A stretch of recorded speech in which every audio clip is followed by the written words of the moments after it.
The Black Wizard looks like an enemy from like Bill and Ted's Excellent Adventure. Yeah.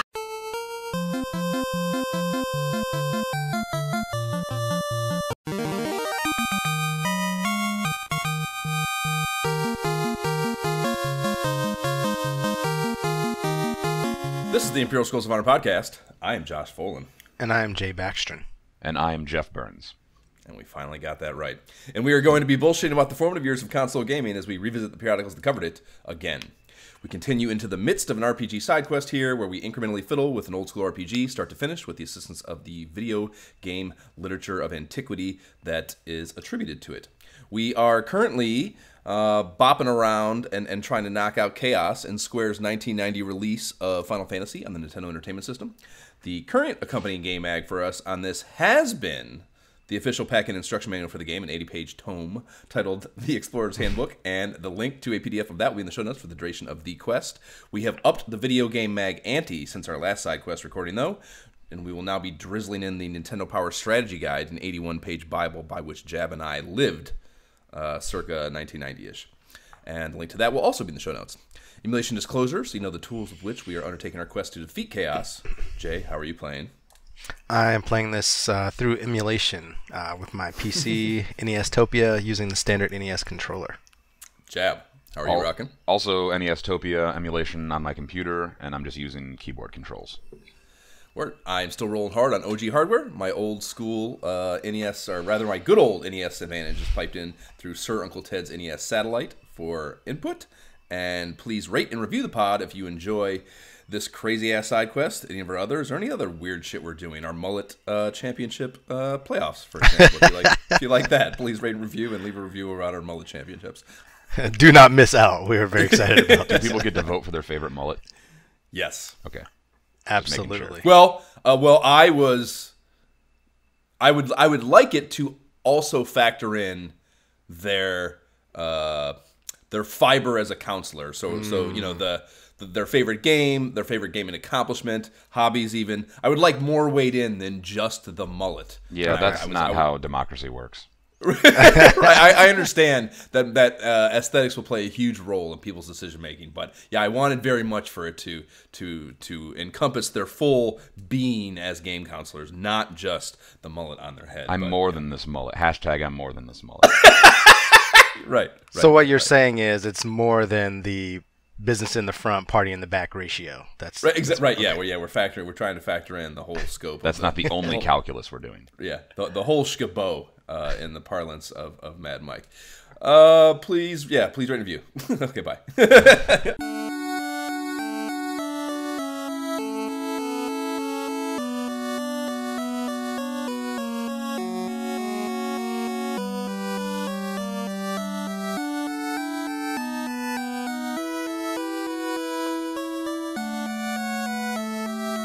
Last episode, we fragged the Fire Fiend Carrie, mopped up some shit in the ice cave, and took to the skies via the airship rescued from beneath the sands of Ryukan Desert. We will now put the brakes on our pixel questing for a bit to bring the Nintendo Power Strategy Guide covering the game into the mix. So we are going to go full mag-ep to start here. We're going to catch up on the narrative we've already surpassed in the guide, so through Chapter 4, before returning to the quest in the game itself. And once we hit our stopping point of the class change, we will return to the strategy guide and address the pages that accompany that part of the game that we played for the episode, and we'll do that going forward. So I guess it's worth pointing out there that that means we are not using the guide as an actual gameplay accompaniment, rather just revisiting it for the reflection and appreciation of the added storytelling elements provided the players back in the day. So we're still kind of letting, particularly Jay, but even myself at this point, I don't have any fucking clue what's going on. So, or any recall rather. So it's very much leaving kind of the discovery phase of this game open to the both of us. Even if Jab can't re-experience that. So, however many eps it takes us, that will be the workflow going forward. Gameplay to stopping point, then a segment on the guide's coverage of what we just played before doing the status update. So, strategy guide opening. The cover and all the artwork throughout is original and unique to the guide illustrations that are rather unique to the guide, and the illustrations for all those are fucking, just it's art, man. Yeah, just stellar. Yeah, it's absolutely amazing. And the party they feature throughout, and I think I'm kind of surprised, I guess, that it is a uniform party throughout the thing, and they don't kind of mix up the characters you see and stuff. I mean, I guess it lends itself to like an actual, they're trying to tell this is, they probably thought of this like we're telling a story with this book, and therefore the characters you need to emote with them, and there needs to be continuity. So I get the incentive to do it, but I'm still a little surprised that they didn't, try to showcase more of, the game's whatever the fucking options that the game offers you. Well, a little bit. I mean, I'm kind of just noticing myself for the first time, but the party on the front is not. There's a mullet joke in there somewhere. For sure. They have what seems to. I mean, okay. Let's do this. What do you think the party is on the front? Okay, yeah. Actually, you're right. The cover. I think the cover is different. Different because the rest seems to be a fighter, black belt, black mage, and red mage. Yep. Right. But there ain't no black mage in the front of this cover. No, yeah, that's a. What do you think? That's a thief, probably, right? It's not another fighter, which is what a thief is. Oh, yeah, a much shittier one. He looks like a much shittier fighter. Just doesn't have the same good equipment, and Maybe this was their upgraded attempt, because it looks like, I don't know, maybe that person's supposed to be a ninja, like the fighter's now a knight or whatever it's called once he gets his class change. I don't know.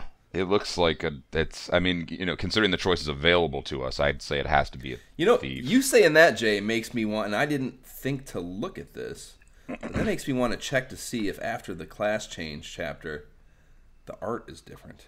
Let's take a quick look. I won't tell you, but I'll take a quick look. I don't think that it is.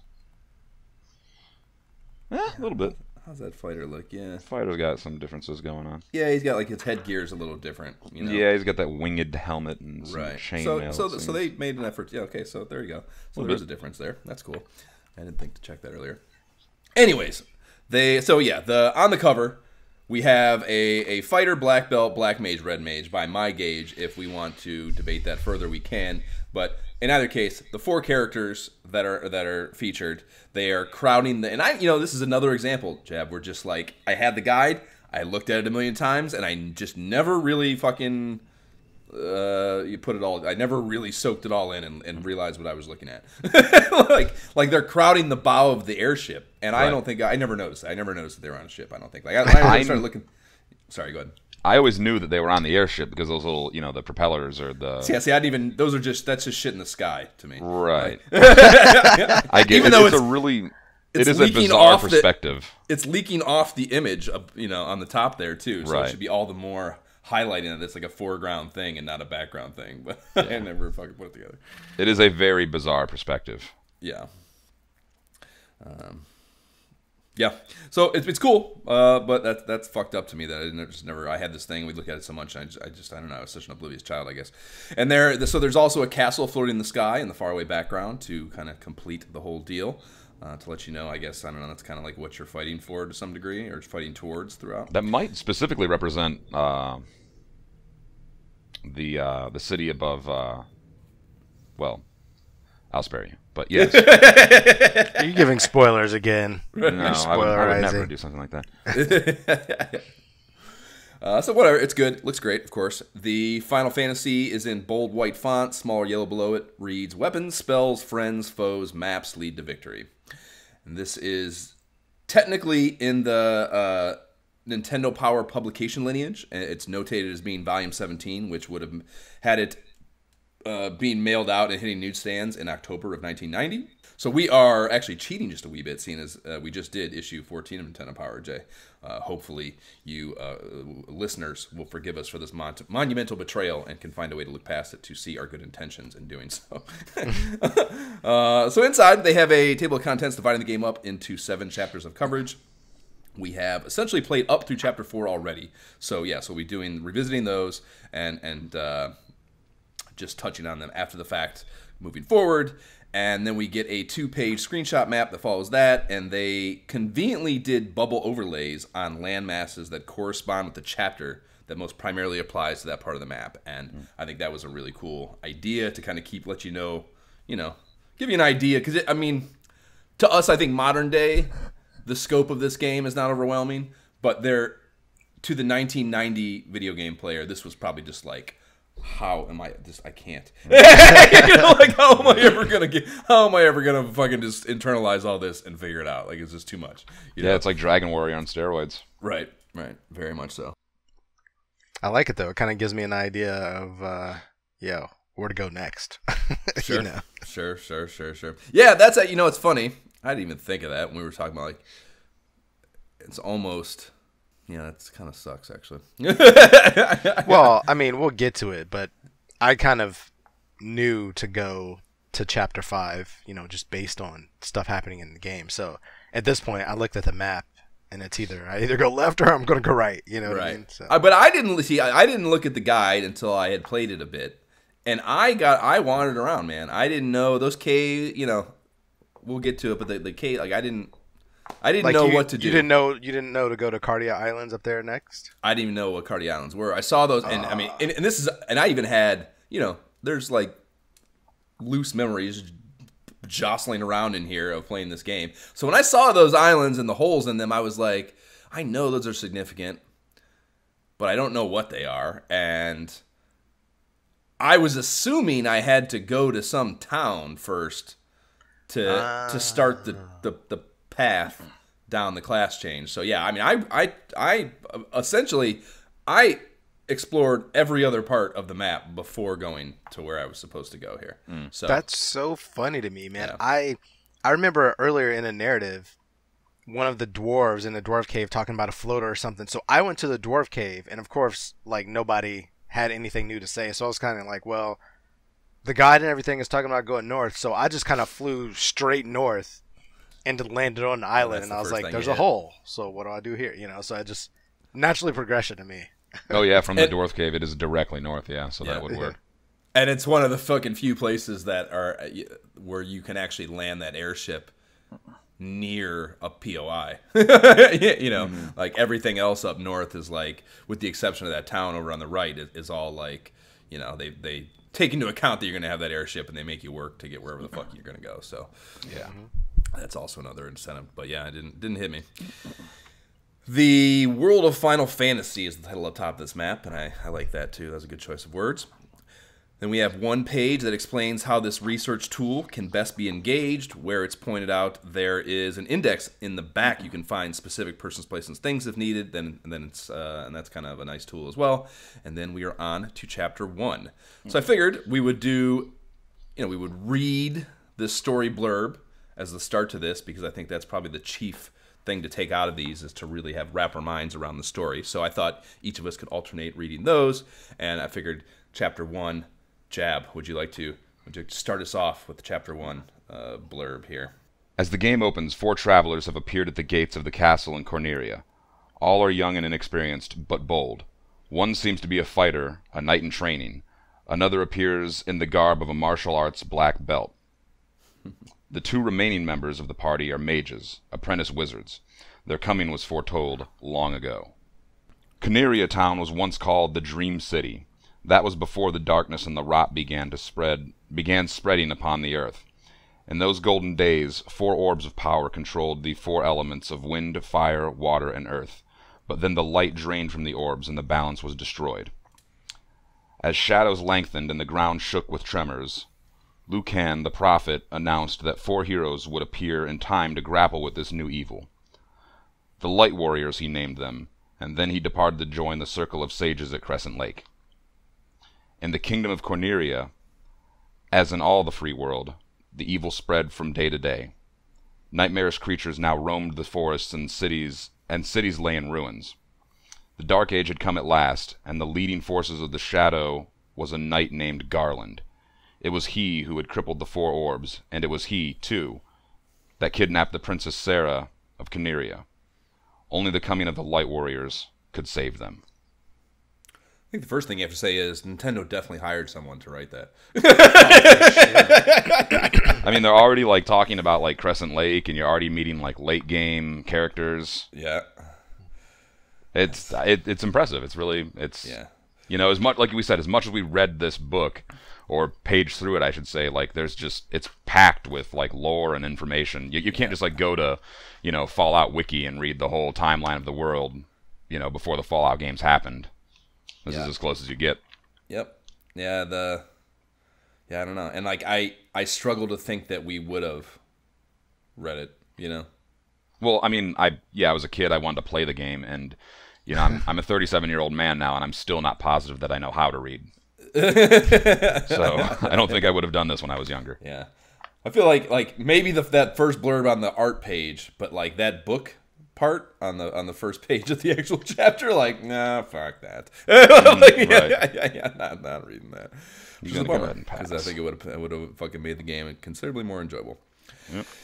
So the first page of each chapter, where the first part of what Jab read there, is always a full-page illustration with an ornate chapter heading on the upper third, as well as a small table-setting blurb there down at the bottom. And then we move to a page with an excerpt of the world map, basically the bubbled part on the overall world map at the beginning of the book here, and then each point of interest is highlighted, titled, and a page number where it's covered in depth is provided. So. Yeah, they're very explicit. Like, if you have a problem, you can. It incentivizes you to think of the guide, I guess, as something to consult for specific issues, as opposed to just step use it by step. Yeah, exactly. As a bullet point list of things to follow along with. Which is it's not telling you exactly what to do. Right.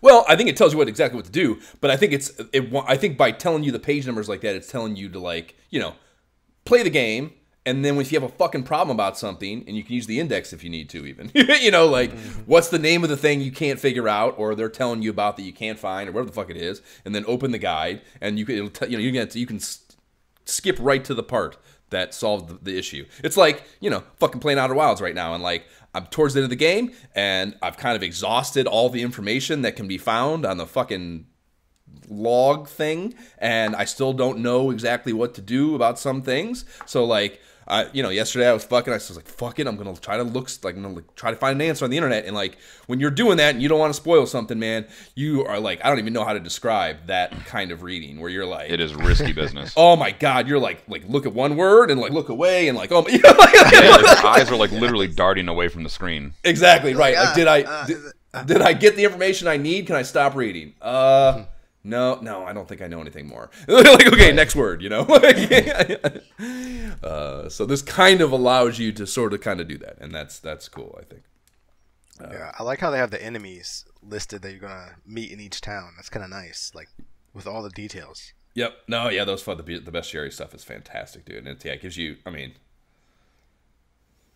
because we have like the bestiary guide, but it's so huge. Like, having it kind of like, all right, when you're in the Temple of Fiends, here's who you're gonna fight. When you're here, this is who you're gonna fight. Yeah. Yeah. Well, just the way the boxes and everything. We'll get to that in a sec. But yeah, that's really well done aspect of this too. And yeah, they even the ones that, like, were covered earlier, they give you a little list of the page numbers of where to find those. You can it's very fucking well structured. And it is information dense. Yep. Yeah. So then, the plot point settings are worked through a page at a time from there, or sometimes multiple if it's a particularly complex location. And there are detailed screenshot maps, there's explanations of story, there's tables of weapons and armor, there's spell charts, special item breakdowns and illustrations, bestiary entries for the enemies you'll be encountering, like we mentioned, boss battle strategies. Like, it's all here in like full RPG enlightenment glory. Like, everything you could possibly need about this game is packed in here. It's fucking fantastic. And then at the end of the chapter, we are first exposed to how the flow of the chapter wrap-up sections will go here in the first one here. And they first do a step-by-step summary of events covered in the chapter, so you can kind of like be sure you checked all the boxes along the way and didn't miss anything.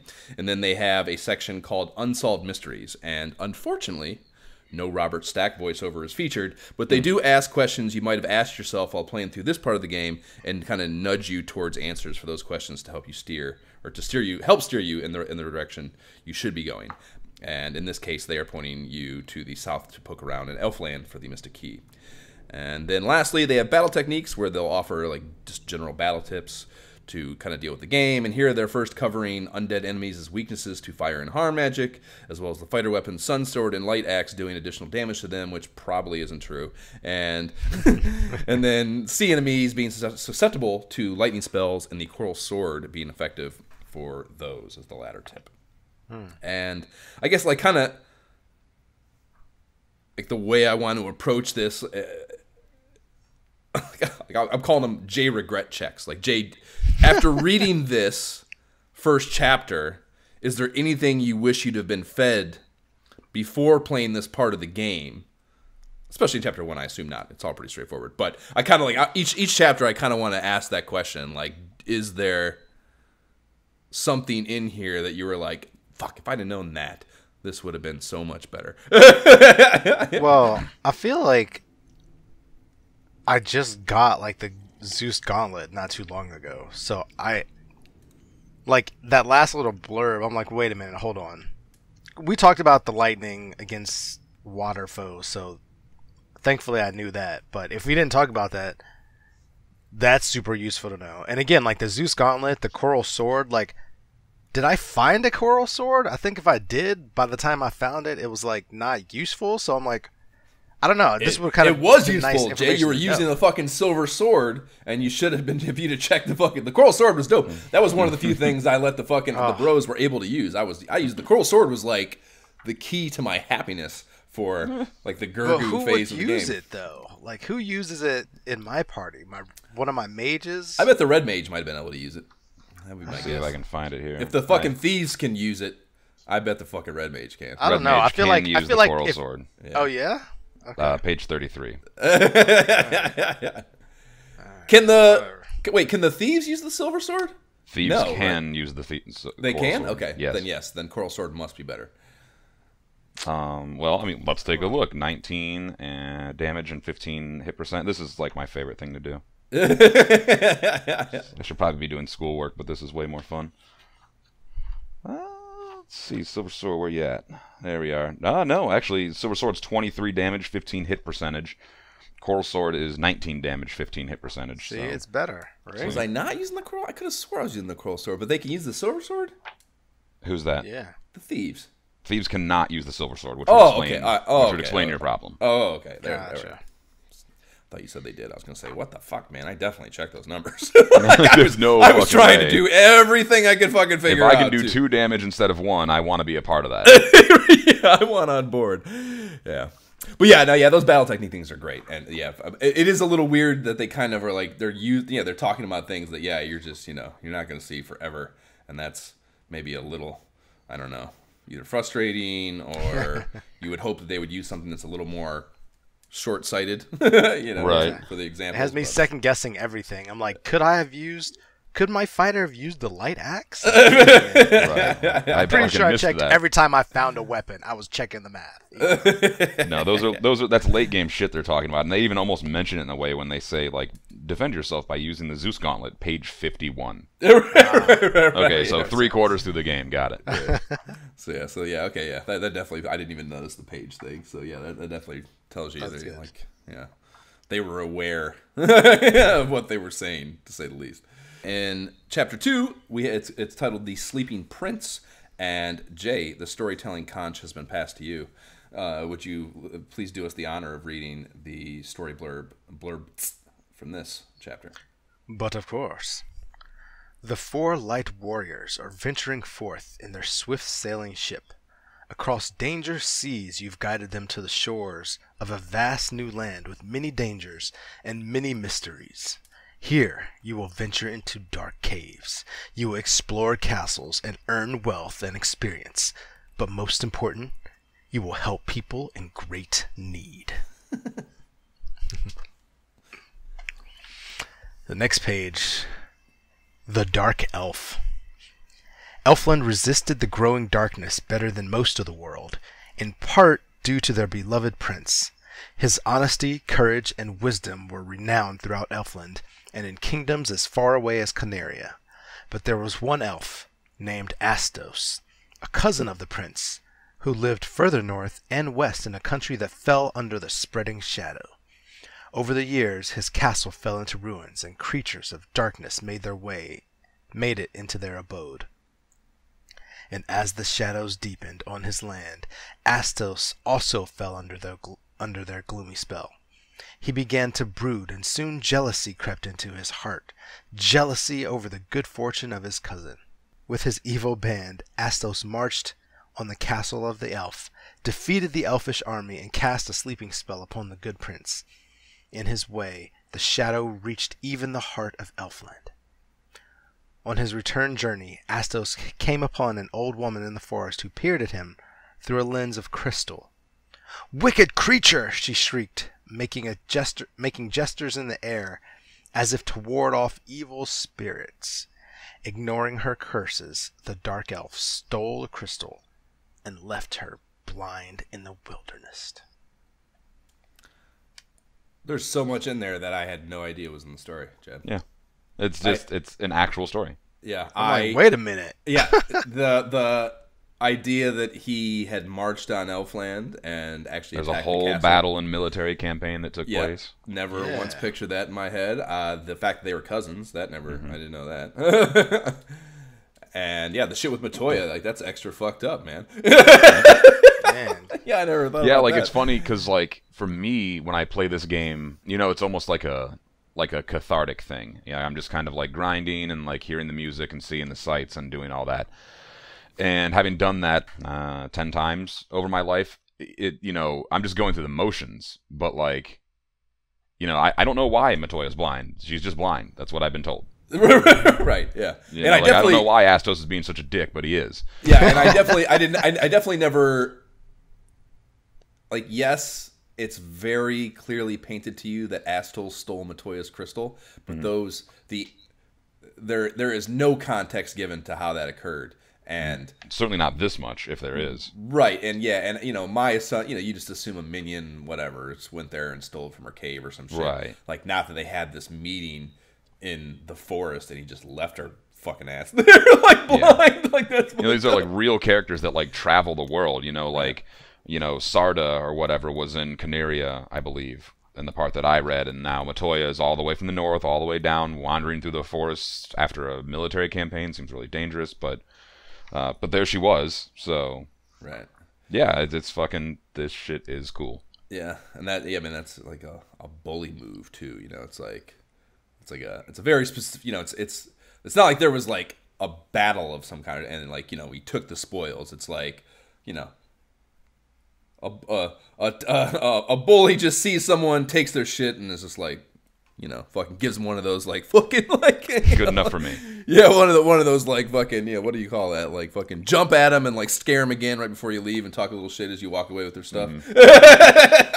You know, like, man, I wish I'd had this context when I whipped his ass. Because he was no threat. Like, I wish I'd had this context. Like, now what? What? Like, I felt just like Matoya the whole time I was battling him. So the chapter 2 artwork is a tranquil one. The party is bedside with the sleeping prince of Elfland and his slumber attendant. And we start here in the chapter with the introduction to the Castle of the Elf and Elfland, then move through the marsh and dwarf caves before closing the chapter out. And page 21 has a small blurb titled "Earn Ogre Gold the Easy Way." And Jab, this is what I thought the Peninsula of Power was. Really? interesting. Yes. Every time that has been said in my life, and even when I was instructed to go there initially, when we were first, you know, in that phase and people were weighing in on Facebook and stuff, that is what I was thinking they were talking about. And that is where I went to grind. I mean, like, well, where do you see a peninsula? It's, you know, it's just a fucking Maybe you loose... skipped over that word, right? Yeah. Well, and it's kind of like, you know, the rock's there, and it kind of, the actual land kind of juts out a little bit. That's a very stretching of the very stretching the definition. Yeah. There is like it's got a pointed look to it, and yeah. Basically, I just skipped over that word. So, it's just I mean, I guess since we're talking about something in an audio form for the most part, it's a boomerang-shaped grassland space immediately east of Elfland. So yeah, there's very little peninsula-y about it. Yeah. Occasionally, in the short descriptions of locations that appear just below the names at the tops of pages, they will mention roundabouts of what level they recommend you to be at before making the jump to it, and I think that's a neat little touch, too. The Northwest Castle, for example, suggests being level 4 or 5 before coming there, then waiting till 8 or 9 for the Marsh Cave. And I also took note of the fact that they are clearly not at all on the Frat Bros train for these estimates as far as what level you need to be at to actually take these things on. So. Well, they expected you to pick a real party. Right, exactly. Not whatever it is that you did. Right, so you could even say that, specifically this party, like the one that they're taking through the story, Right.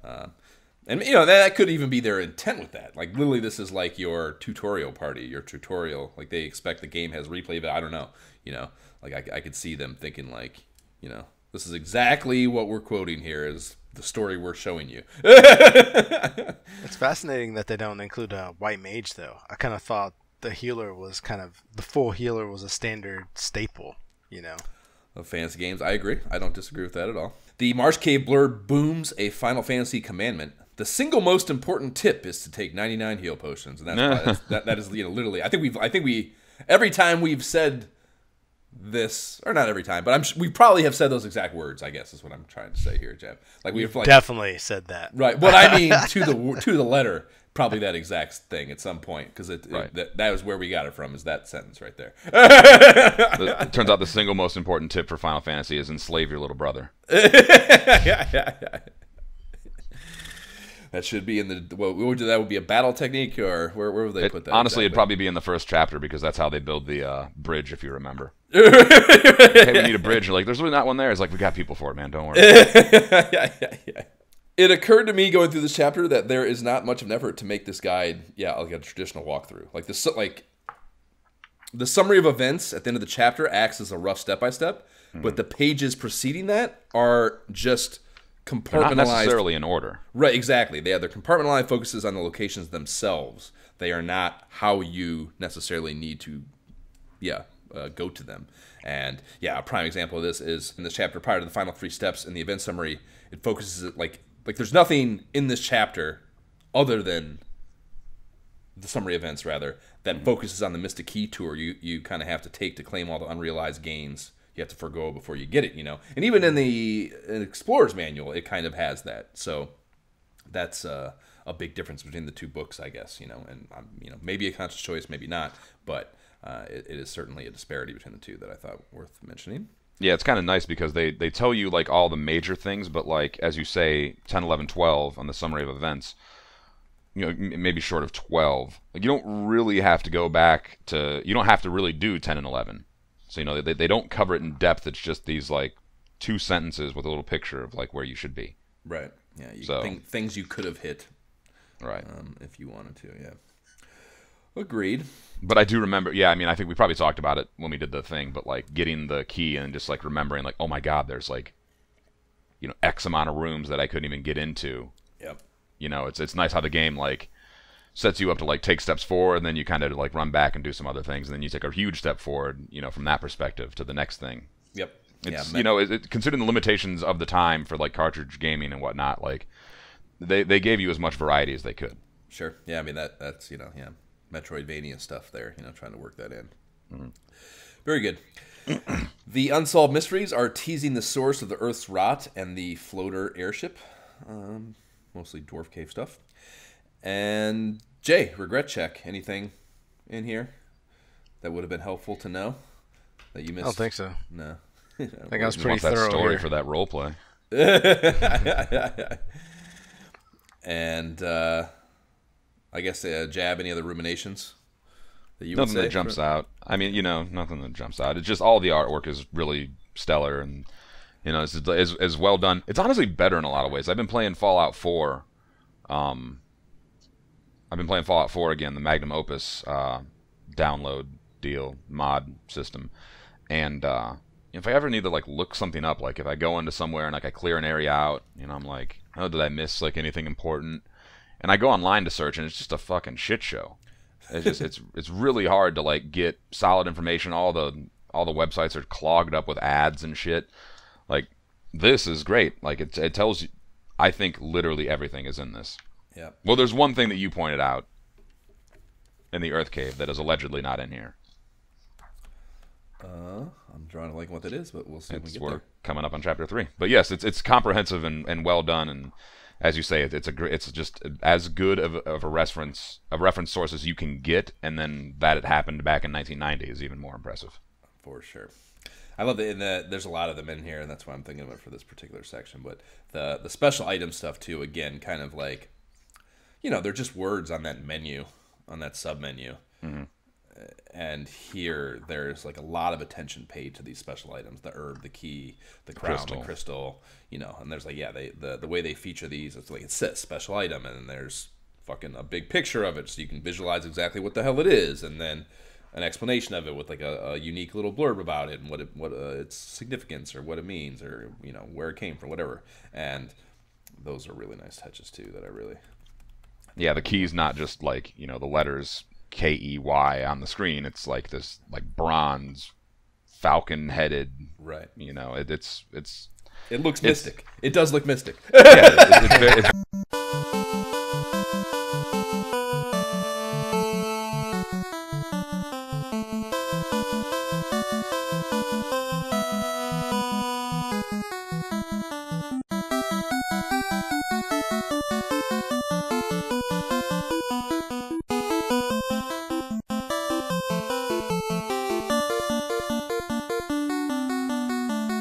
Chapter 3, The Rotting Earth.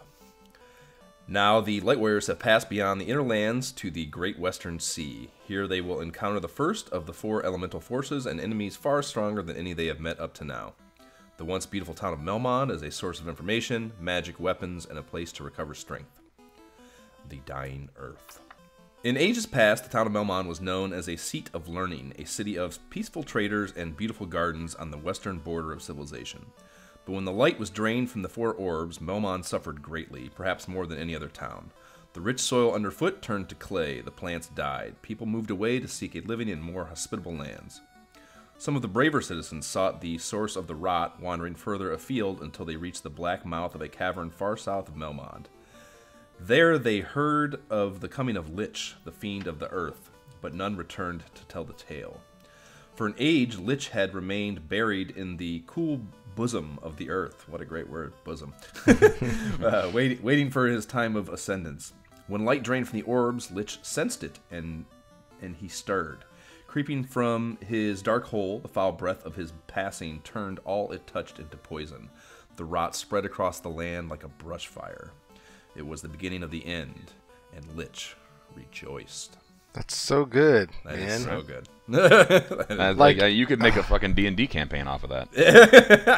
You could write a whole story off of that. They're probably Like the Explorer's Handbook kind of just made it seem like, oh, Lich, and you're like, whatever, I just I'll killed go him, get no him. big deal. Yeah, I'm gonna go fight this Lich. Yeah, give me the context, man. This was missing. Yep. There should have been. Chap, it would have been nice if there was like a little story companion piece. Where just the story elements of this were in a standalone. Well, I mean, they could have put it in the Explorer's Handbook in 3 pages. Sure. It wouldn't have taken much at all. Sure. But yeah, this came out long after the game, though. You can't. Right. Yeah. Of course, I don't levy that as a criticism. It's just. It's just I'm glad for it now. Yeah. Mm-hmm. No question. So the artwork for this is a they go full-on battle mode here in the Earth Cave. The party of power is squaring off against an Earth Elemental and a Giant. And this installment is rather brief. There's 6 steps in the summary taking us from the city of Melmond through taking down Lich in the Earth Cave. The Melmond level 5 spell chart was where I first really took note that every single spell chart is a 2 yes, 2 no. Right. In the recommended buy column. And there's one exception to this. It's the level 2 white spells, which gave the honor to 3 of them. And I don't know. We briefly touched on this before when you brought it up, Jab, but I don't know. I just don't get it. They're giving a thumbs down to harm 3 here, and that's crazy talk. That's crazy. Harm 3 is awesome for the White Mage, man. Yeah, because your White Mage can't inflict. It doesn't have many opportunities to inflict damage. Right. Undead is one of them. Harm 3 is really important. Yeah, so yeah, I would love to know who fucking decided these and on what basis or metrics did they decide them by? You know? Like we said, I think the idea was to like, kind of leave it up to you a little bit, but yeah, I don't know. That's weird because Harm 3 is one of the better spells. Right. Doesn't make any sense. And yeah, and what else? Yeah, plenty of other ones. Like, yeah, I get it. Like, if you. But then again, like the game didn't even know that like certain things were broken, so it's not like they were telling you to not buy it because like, oh, this shit's broken. Right.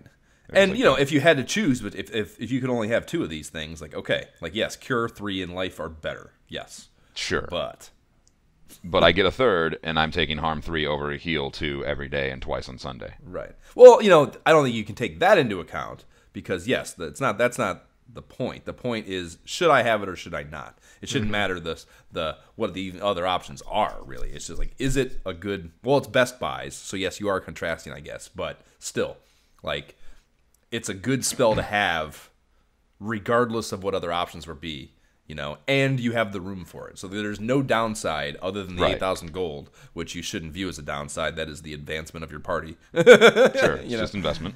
Right. Yeah. So I took that exactly as they're going to choose 2 yeses and 2 nos, and pick those 2 yeses, and a third one is up to you, kind of thing. Okay. Well, then why in chapter 2 do they give us all 3 then? That's weird. Chapter 2. That's weird. What were they? They want their best buys for level 2 were Mute, Alit, and Invis. So. All good. Which I don't even know if I used all of those. Like that's probably the best of all of them. I have them, but as far as actually using them, not so much. I do have to say though, they don't. I don't think they ever give a bad recommendation. It's not like, yeah, you should definitely buy Temper. Yeah, that's true. I guess, yeah, that's what I mean. Like, they're. I don't know. I mean, yeah, that's probably giving them so much more credit.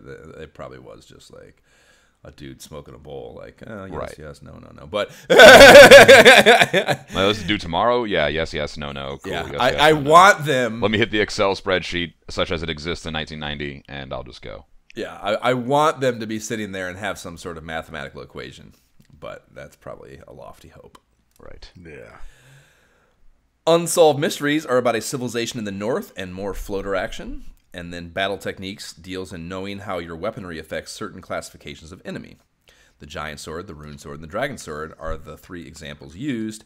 And do any of them actually fucking work in the way suggested? Who knows? So, regret check, Jay. Anything in here? No, because even when I look at like the spells, like I couldn't even get warp. You know what I mean? And I grabbed what I could grab. At this part of the game, I was pretty much smashing things, and yeah, I don't think so, because there may have been a weapon I missed in here, but at the same time, I always had the best weapons I could find, so I think I'm good. No complaints. Even like what about these a lot of it is just kind of bullet points. So if you're further in the game, like you figured it out. But like I don't know, like maybe the Lich battle. Like dude, I destroyed Lich in like 3 hits. Like it was just like that's what I'm saying. Like in the Explorer's Handbook, I remember the artwork making it seem like Lich, like so I was like okay, and I was expecting something serious, and I hit him with like a Fire 3, my Fighter Sword, and like another Fire 3. You know what I mean? He was done in like 3 hits, and I was like, okay, I'm done. Move on. Man, that sounds great. Yeah, I got the jump on him. Oh, I'm sure the bros got the jump on. They probably snuck up on him, but when he turned around, he wasn't impressed with what he saw. So let's move on to chapter 4, Warriors in the Sky. Did you read this one? Is this the one you read our last episode, Jeff? I think yes, it is. Okay. Yes, because it talks about the Yeah, we won't do that again. The artwork depicts the party in the Ryukin Desert, raising the airship, and this is really parsing this art is one of maybe it might be probably the funnest moment I had of going through the magazine here for this, because this is a hilarious scene if you really get granular. The fighter is holding the floater stone up, so he's doing the work, and the other guys are a ways behind him, and they are completely unparticipatory. They're not even exerting the slightest bit of effort. One of them's not even looking. Exactly. The black belt could care less that a ship is appearing out of the sand. And He's pretty amazed by it, dude. The black vein? The black belt? The black belt, he's like turning around like, holy fuck. Oh, to me, he is soliciting the mages with the universally understood invite for a game of hot hands. He's not even paying attention.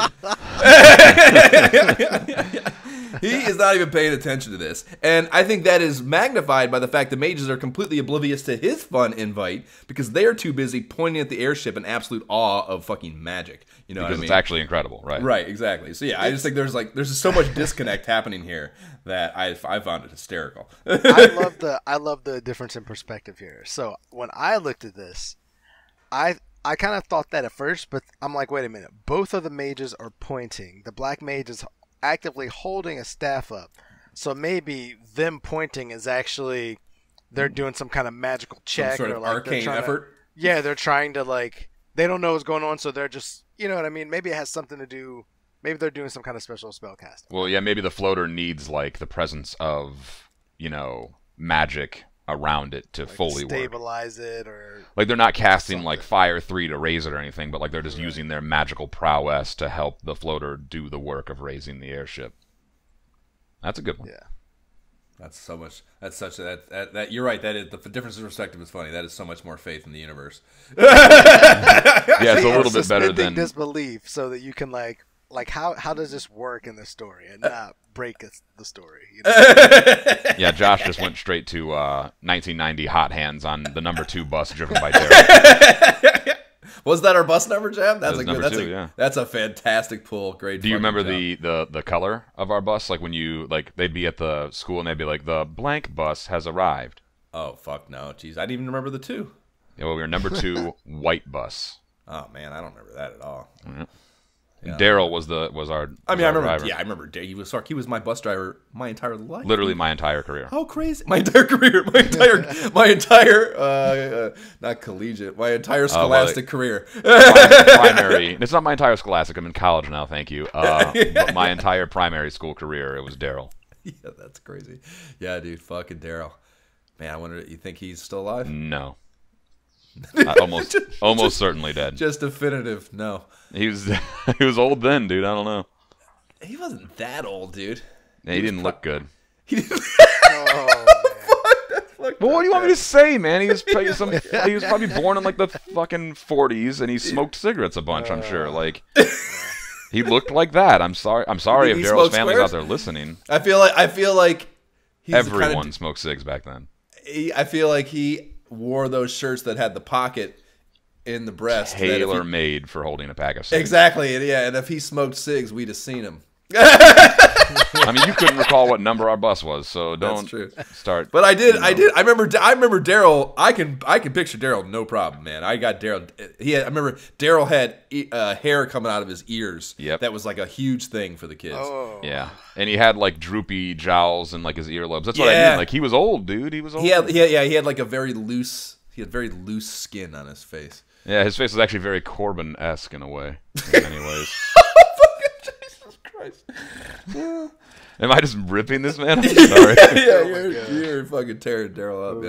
Yeah, I'm not a fucking looker myself, okay? So, I get the same treatment. That's great. My dog is also very handsome, so there's not necessarily an esteem. What do you call that? Not esteemed, but distinguished. Distinguished look. Yes. Yes. Very distinguished look. Okay, well, that's the artwork. Here we start in Crescent Lake to meet the Circle of Sages, and we carry through besting Carrie and Gurgu and braving the ice cave to get the floater, then lastly raising the airship.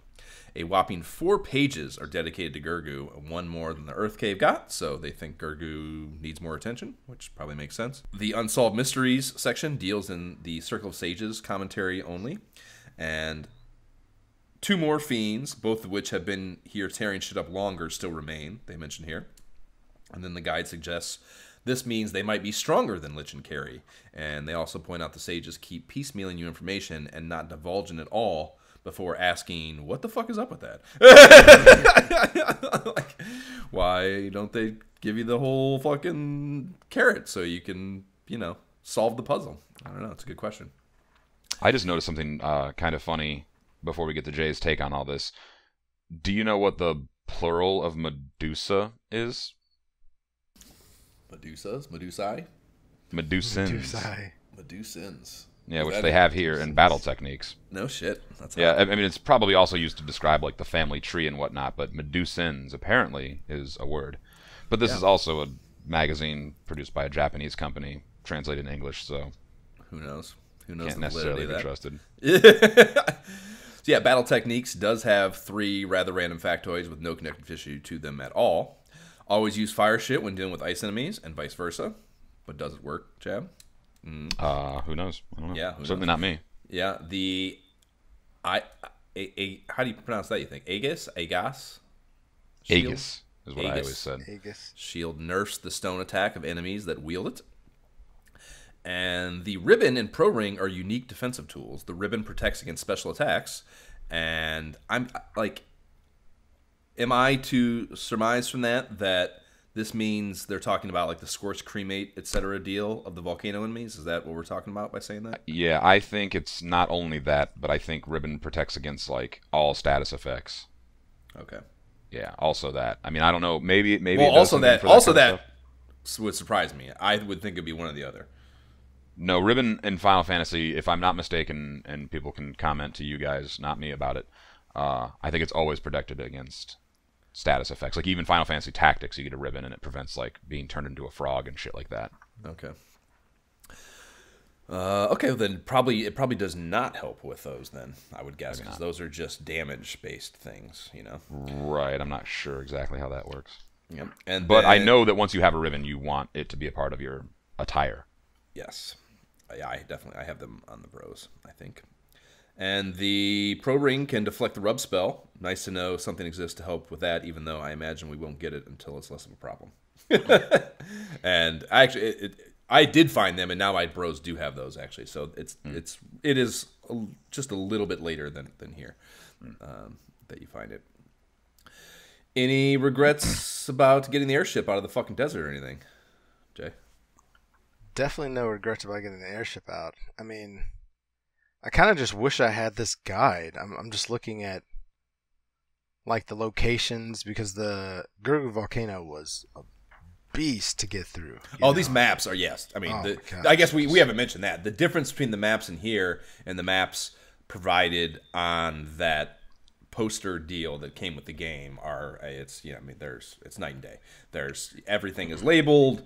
All the POIs are explained to you. Like, there is no mystery, which, is, like I said, good. I think it's good that that's not provided, but in what comes with the game, because I think this is too much. It is literally like the thing we talked about, the attrition effect of being lured away by what might be in a room you want to go explore, some chests you want to open. All that goes away, and you are literally just straight shotting to the boss if you make that choice with these maps, and that is not how these are meant to be experienced. I don't know. My thought was always, I want to make it to the boss and not die. So I hope that I get the best things along the way, but I'm not necessarily going to search every freaking room because I want to stay alive. You know what I mean? That's not that important to me. That's fantastic video game discipline. It really is. Yeah, because I think ever so long ago, Jab, you and I were talking about. There was something. It was when I got Mario Maker, and I was like, I don't know if I was looking around for like tips about making Mario Maker levels or something, but there was some quote from someone, Nintendo something or other, some game developer or something, and they were like, basically as a game developer and doing game design, you can rely so much on the greed that is just entrenched in video game players to get that coin in that dumb place that they're probably going to die. You can lure them anywhere you want them to go. Yeah. So it's to be able to stave off that desire or that kind of instinct in you is a very admirable video gamer quality. That's why having something like this would be great, because I could be like, all right, I know I got to go to that northwest corner because that has the freaking flame armor, But otherwise, I can skip Just- the rest of just this not nonsense. gonna. Right. Well, exactly. That's the point. Of course. Yes. But I guess maybe the question then is, if you'd have had this map, would you have went and got that, or would you still have straight shot into the boss out of fear of death? Probably not. I probably would have went to just to find the flame armor and then went to the boss, like, and just Okay. So at least plotted the path. It would have find the path of least resistance. Like, I got to get these 2 points. Other than that, like, ignore everything else, type of thing. So, but I am saying, so it would have been situational, and you would have, like, I wasn't sure if you were saying, like, you know, when you have that primary objective and there is fear of failure, like, I'll come get that shit later. Or, yes, are you willing to add a little risk to your equation to get things that you view as worth having, you know, which is obviously a subjective opinion. I will say, when I was going through this before, yeah, I fought so many times. I finished with just 2 people, you know, 2 of my party. So, yeah, maybe in this case, because there was so much freaking death from the lava. The lava is very attritional. Dude, yeah. I don't know. Looking around, I mean, all I see is the flame armor. I would have looked that up and said, like, all right, do I really need this? If it's particularly great, then yeah, I probably want to get that. Yeah, I'd probably still get whatever kind of name armor is out there, whatever name weapon, you know, let me get the cool stuff. And then I'm not going to, because I don't want to come back in here again. Like, I want to stay alive, but I don't want to come back in here again. Well, the other great thing about it, like, not only does the guide afford you the opportunity to do that, but, like, you don't even have to guess. You can check, you know, you can check flame armor and say, okay, fighter, knight, and ninja can use this. For my I either specific have that or I situation. don't. Right. Yeah. And then you go, okay, I do have it, and then you compare, oh, I've got the blah, blah, blah armor. Oh, it's actually not even worth it to get that. Let me just go fuck up Exactly. carry. Yeah. Yeah. It's comprehensive as fuck, man. Like, very seriously, I don't know what else you could possibly need to 100% this game. Yep. Yeah, I'm excited to use this going forward now. Like, I'm like, all right, I hope it doesn't just drop off after the end of this episode and there's like no more, because I want to use this in, you know, the future. Oh, no, I assure you, the rest of the book is just like this. Yeah. Nice. Yeah. The rest of the But we're book not and the rest supposed of to the be- game will follow the Jay, same. you're not supposed to be consulting it before you play the chapter. I that we're in. didn't. That's what Okay, I'm saying. okay. Like, I mean, I get it. Yeah, you can use it. You could do the thing, hit the plot point, open this, and go, oh, there's shit in here, and go back, like, for sure, and Yeah, have that's a ton of utility for, you know, missed things.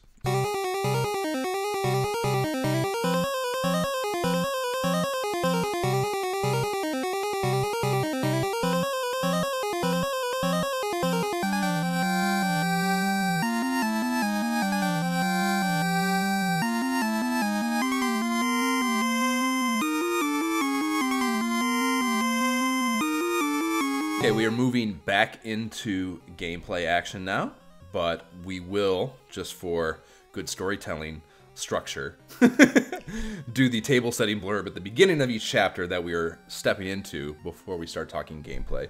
So now we are getting into chapter 5 of the strategy guide, Rewards of Courage. Jay, would you please read the table setting blurb for that? now that they're aboard the airship, the light warriors move quickly to new lands and adventures. Before them lies a great challenge. The first stop is a chain of green islands. Here in the Cardia Islands is the home of the Bahamut's dragons. Bahamut, the king, can bestow a great gift, but first you must prove your courage. The Dragon King. In the days when the rot began and the light of the orbs dimmed, the dragon folk lived in the peninsula east of the Cardia Islands.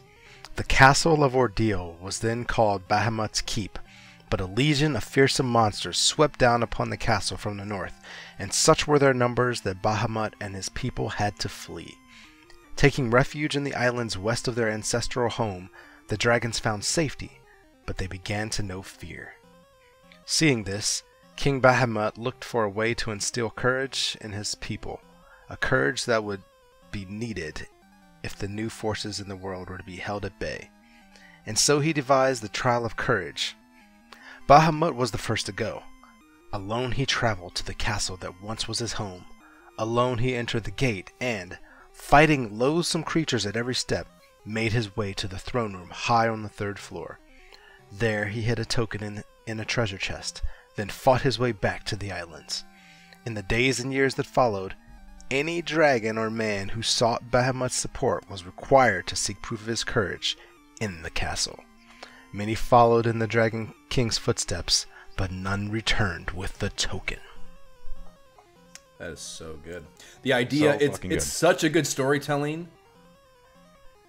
decision for this dragon race to be forced below ground. Like dragons, you know, the fact that they are like, why are the dragons there underground? Dragons aren't typically underground. Right. Well, they sleep underground. They sleep in caves usually, but to be living exclusively there. You know? They're in like swampy islands though. Like, this is a little atypical for dragons. Absolutely. Yeah. And they explain it all. Like, it was such like efficiency in storytelling too. I mean, this is what, 3 paragraphs, and just a killer picture was painted. Yep. And yeah, it did not. I'll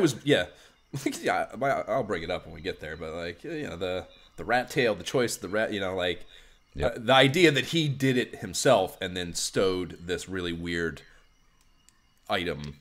It's worthless. Right. It's just, but it's I just just a mean, symbol. Yeah, like I was just, you know, like to me, my when I was playing through this myself, I'm thinking like, what the, like, you know.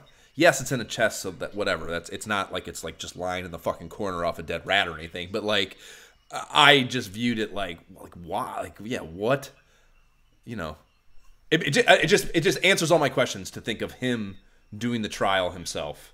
Yeah, and instead of set it all up. Yeah, instead of doing whatever thing, you know, I don't know, trying to fucking take the castle back over or whatever. Yeah, he just fought back out and left that there as like a way of, you know, creating an opportunity to find allies and to, like, you know, I know it's like a very macro perspective idea, as opposed to the micro of just, I'm going to kill everything I see here and, you know, take it back over. You know, like it's and like fascinating. What the tale also says to me is like, although I'm not retaking this and, you know, reclaiming my home right now, like, I am still here.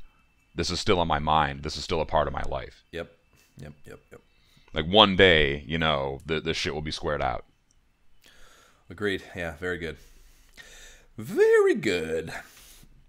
So, yeah, we just, you know, the last thing we did in gameplay is we raised the airship, and that essentially is the gatekeeping thing that keeps you from exploring the northern continent, so you can go do that now.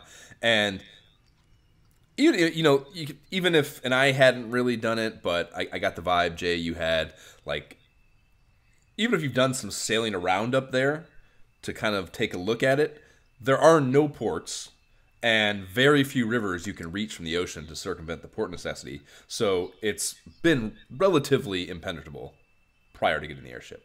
And yeah, I mean, you know, even like I, you know, clearly didn't read this, like, because we weren't supposed to. I don't know. It just very explicitly tells you, like, go to the islands. Like, you know, like, I had no fucking clue personally. So I think that's so funny to me. That it's like, I guess it implies that it's like an absolute, almost obvious choice, as opposed to like something you kind of got to wander maybe to decide upon, you know. Mm-hmm. And I don't know if that's the case necessarily if you're not reading this guide. well, that's what I feel like. What I was saying, like, even in the Explorer's Handbook, in the game, and in this guide, I feel like everything was just kind of saying go north, go north. But I remember being like, yeah, I got to go talk to these freaking dwarves first, because they mentioned a floater. Let me just make sure I don't have to, like, bring them something. And so I just went straight North America and up to these islands. But yeah, at the same time, even when I kind of later went east, I realized there's so few places to land. Like, yeah, let me, you know. Yep. I actually thought you had to fight the dragons first. I get there and I'm like, wait. Yeah. Oh, yeah. When I first went down in there, like, yeah, oh, man. Maybe that's a thing to say too, Jab. Like, as far as like recall of whatever of this game, like, yeah, when I first went down there, I was like, do I need to start mapping this? Which, you know, if I talk to these things, am I going to fight? Yeah, exactly. So yeah, do I need to start mapping this as my way of saying, yeah, is this a hostile environment? Basically, so yeah, I was surprised that it was a completely benign environment that had no risk to it. So yeah, so there is a chain of islands in the central region of the northern hemisphere, each having hole-style cave entrances and places to land the airship, which, as we mentioned, it's a rarity up here. So they are rather seductive as initial exploration targets. And these are the Cardi Islands, and it is a cave community of friendly dragon sprites wandering around, no random battles. Yeah, so I did not come here first. I went to the castle. Interesting. Okay. You know, You because went straight to Castle of Ordeal. yeah, so that river thing, because like I mentioned, there's nowhere to land really, and like I saw those holes in the ground, and to me that's like marsh cave type shit. So it just was not. I did not necessarily want to go there over the castle, which seemed more welcoming to me, just aesthetically. So and that because there are so few of them up here, the inlet into the river that you take to get to the castle. Because there is no airship landing spot that's not ridiculous. I don't even know if you can get to it at all, but if you can, it's fucked up. You can, but it's a bit of a jaunt. That I mentioned earlier, I think last episode, that like this is one of those things where like we always took the airship when we were young. We would land like way east of the castle and then kind of walk through. And there's like as you can see on the map here on page 48, there's even like a false path you can take along the seashore. And, like, you can get dead-ended into some mountains, so you got to go. It's a particular path you have to take. And we would always do it, and then just, like, take that one little hop over the river. Through that desert, yeah.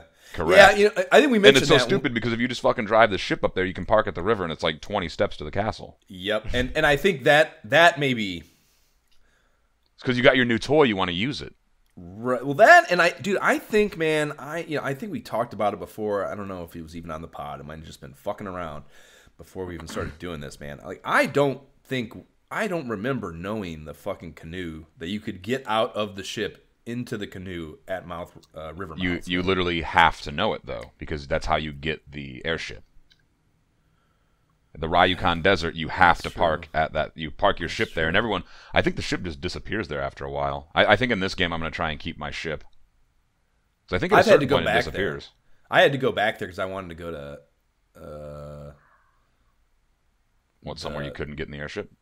Yeah, I wanted to get to go back to Crescent Lake, which there might be a landing spot there, but I wanted to have the ship or maybe, I don't know, I can't remember. But I went back and got my airship, or my regular ship rather, to do this, I remember. Yeah, that was the thing, because I wanted to take the ship up here and do this. Yeah, so I had to go back and get the airship. Maybe that was it. It had nothing to do with Crescent Lake. So, yeah, that was more appealing to me, because I immediately detected that was, yes, like you said, a 20-step jaunt to the castle. And that was more appealing to me than those fucking holes in the ground or anything else I could find. So, but it does suck because you just got this brand new toy and you got to put it away and get the old one out again. Right? Yeah, absolutely. So yeah, Jab, you definitely did, I'm assuming. But Jay, I'm guessing you went to the islands first. You already said that actually. So edit that out. The easternmost forest card option has of these islands, has a large treasure room with those cool skull decorations from Matoya's cave and 3 chests, and it's 2750, 2000, and 1455 gold. And this will be a theme. These dragons have hoarded a lot of gold, and they apparently have decided they have no use for it, given they don't mind you're down here just pilfering it, and they don't say shit about it. So, dragons gold, that makes a lot of sense. But it's funny to me that you're just going down there and just taking it all from them. The dragons and having gold, that's very normal. Them just letting you have it, that's pretty atypical. That's unique, yeah. The one even gave off the vibe of being guarded by an auto battle. One of these chests, from the way the skulls around it are force you to one tile to open it, but it's just a red herring. There's nothing there. And so I was even that's I had already, you got to do a little bit of wandering. Yeah, this is the first cave I went into, and you got to take some steps before you can get in there and get all those chests. And so even after having walked for a bit, I was still kind of expecting a battle to happen when I saw that chest. Yeah, because maybe you're just getting away with it. Right, exactly. So it's funny to me that I don't know. Again, just the complete lack of recall of. Yeah, I can understand why you missed, why this slipped away in your mind. You're not playing this game all the time like me, like a crazy person. Maybe it's a little bit of a forgettable point in the game. I don't know. It's the class change is such a. The chapter itself is very short. It's 47 to 52, and even 52 is mostly just explaining what happened. I don't know. I feel like it was so well done though. Like the way I landed, like the island that I landed on and the hole that I went in, I'm talking to one dragon, the whole realization that yes, this is not a hostile environment. You're just walking around talking to dragons, grabbing some gold, but then you can't go any further but I can see that there's another place around me. And it's like, all right, maybe is there another island like to the northwest of me? Then you go out of that hole, and sure enough, there's an island to the. You know what I mean? It just kind of navigating it like that. I think that was really a really cool way that they set this up. You know what I mean? It made it natural, in the fact that I didn't really need a guide or anything at this point. I kind of just, talked to each dragon as I went along until I found out, oh, I got to go to the Castle of Ordeals.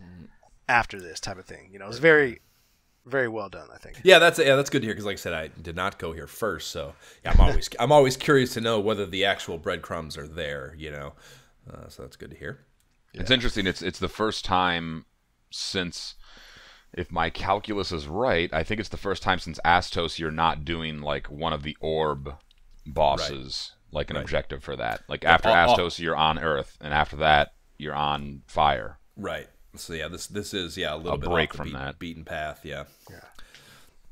Although for sure, even I bumped into what I'm sure is going to be some water elemental narrative stuff when I was bopping around trying to figure out what the fuck to do, and we couldn't. I was like, I don't know shit about what they're talking about. You don't remember any of the water stuff either? Nope. Oh man, it's really good. It's really good. So the second room of these has, down here in the caves, has a clay pots instead of skulls, and 4 more chests, 160, 9500, 2750, 1520, and dragon chatter instead of townsfolk chatter.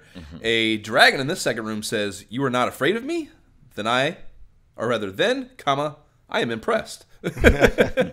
That was the first dragon I met. I was like, oh, okay. Yeah, I guess we're cool then. I moved east to west too on these two. So, yeah, it's funny that So, that kind of, the fact that both of us, that was the first one we met, that's what I was saying, that you were saying, it just felt it was a natural thing. I mentioned how it was like these are kind of seduce you to some degree to be attracted to them because of the airship landing spots being so close to the POI.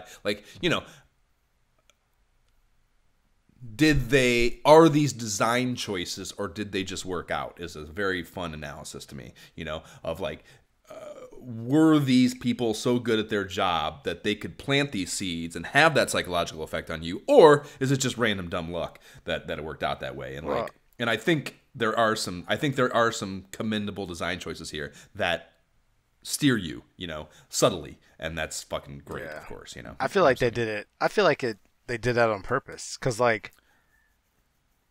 the dwarf cave did not really. They didn't need a dwarf to talk about the floater there. Like, it didn't need to be there to make me consciously feel like I needed to go back there. You know what I mean? Like, I feel like it had to be all by design. That's a very deep a deep cut, I guess, to suggest that the fact that that's directly south of this, and they're telling you the fact if that is deliberate and it worked like that is fucking really impressive, So that would be really cool, that to leave that layered of a breadcrumb trail, But it's cool if it worked. But yeah, I mean, I guess the thing I'm saying too, though, is that this being the first dragon that we both encountered kind of suggests to me that this is the first hole you're going into for some reason or another. They knew that. They put this dragon there to almost announce to you what the environment is going to be, and all that seems to me to be very deliberate. So very cool if that's the case. The tiny island just north of that one has a cave with more dragon chatter, and dragon chatter only coming from its only inhabitant. And he says, "Have you met Bahamut, the Dragon King? He honors those with courage as true warriors." And the marshy island west of that has another large room with a well outside, 3 chests and 3 dragons here. Dragon chatter. "The proof of your courage might be anything." Next one says, "Once in the north, there were beautiful palaces and big mechanical castles." That's kind of that's a big carrot, I think. Yeah, you remember when I said the front page, the front cover? Yeah. There's that floating castle in it, right? Yep. And the last one is, "We are going to the Castle of Ordeal to the northeast. There we will test and bring back proof of our courage." And yeah, this made me think these dudes are really into this courage stuff. And that's and after having read that opening blurb too, it's a very interesting idea that, you know, it kind of it gives off the vibe that his people, you know, like a young dragon growing up, spends their entire childhood having these stories told to them and having little small seedlings planted in them of, you know, like, I want to become president when I grow up, basically. That's essentially what this is. You know, this is the utmost honor that these people could achieve, is to be the one that is brave and courageous enough to bring home this thing that their leader placed in this fucked up place so long ago. And these people talking about it suggest to me they're never actually going to do it. That it's just like, it's this pipe dream that they have. You know what I mean? That's how I read that. And that to me is a very cool storytelling thing, I think. Yeah, it's an aspirational thing, you know. But I mean, like, even in the blurb it says, it's, you know, the second paragraph starts seeing this. Well, they you know, these people are a diaspora now. You know, they're driven out of their homeland. So, you know, the king is like, okay, well, we got to have like a bit of like a paradigm shift here. We got to have like a cultural shift, and we're gonna have to, you know, become a little bit tougher, a little bit braver, more courageous. And, you know, that's what he's doing, is like, even if these dragons don't go out and, you know, necessarily retrieve the token of courage, whatever that might be, just the like, striving for it, they're steeling themselves, you know, against another potential invasion and driving out of the Cardia Islands. Yep, so, like, wow, all that context is gone when you just play the game. Wow, is it really good? Yeah. Chests in here have a house. The one, I think, it might be the only deviation from the gold thing. And 500 gold and 10 gold. And then another forest island with 2 holes is north of that. The top hole is a dragon haunt, and the dragon chatter in there. If you are brave enough, try meeting the king of the dragons, Bahamut. Next is unprofitable business is not a practice of the dragons of Cardia. And I read that, and I'm like, are you saying you want to do economic analyses, bro? Speaking of which, you didn't tell us how much this guide would cost in the modern day. My guess is $3.95. No, I checked it actually. I think it's like $4.95. $7.50 or so. I was about to say, yeah, more like $8 or $9. Oh, in modern day dollars. I'm sorry. Yeah, yes. yeah. No, it's $3.50 on the front of the page. Yeah.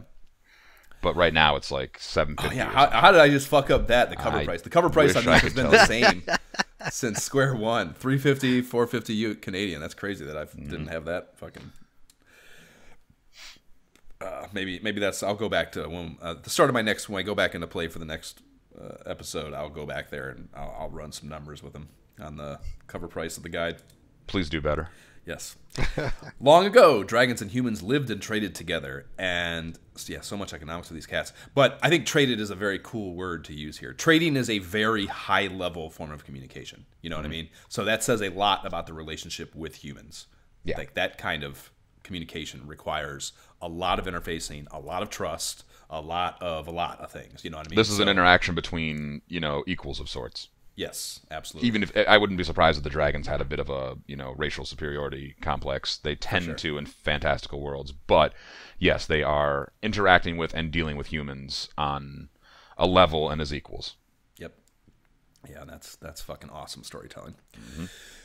The bottom hole on this island takes you to an obscenely long hallway leading to a stairwell down to another floor with an equally asinine-sized room with 3 dragons and a zillion candelabras in it. And that, you know, how much can you do to make these environments stand out, to differentiate them, to give them significance, yada, yada, yada, yada. To build suspense, right. Right, and like they nailed it here. Like I was going down that fucking hallway.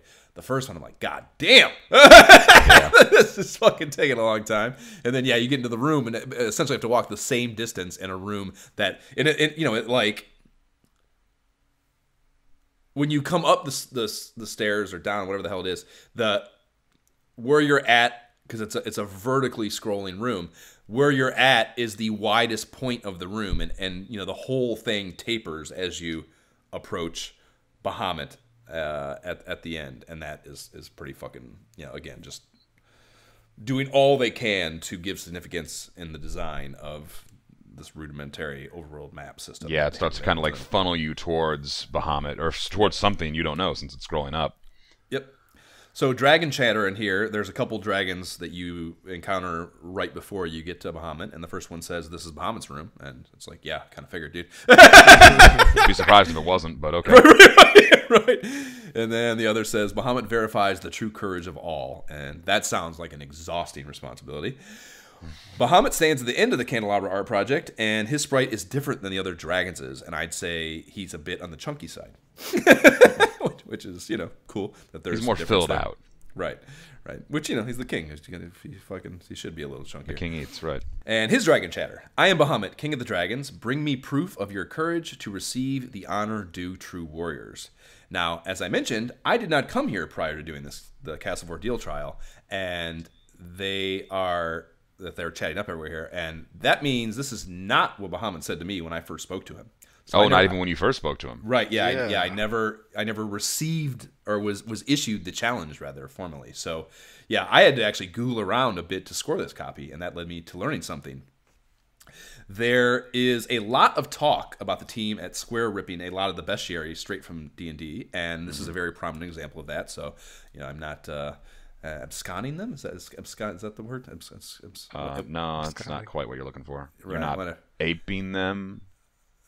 Whatever the case, D&D first rolled out a Bahamut character in 1975 as part of their Greyhawk campaign materials, and in their lore, he is a powerful draconic deity.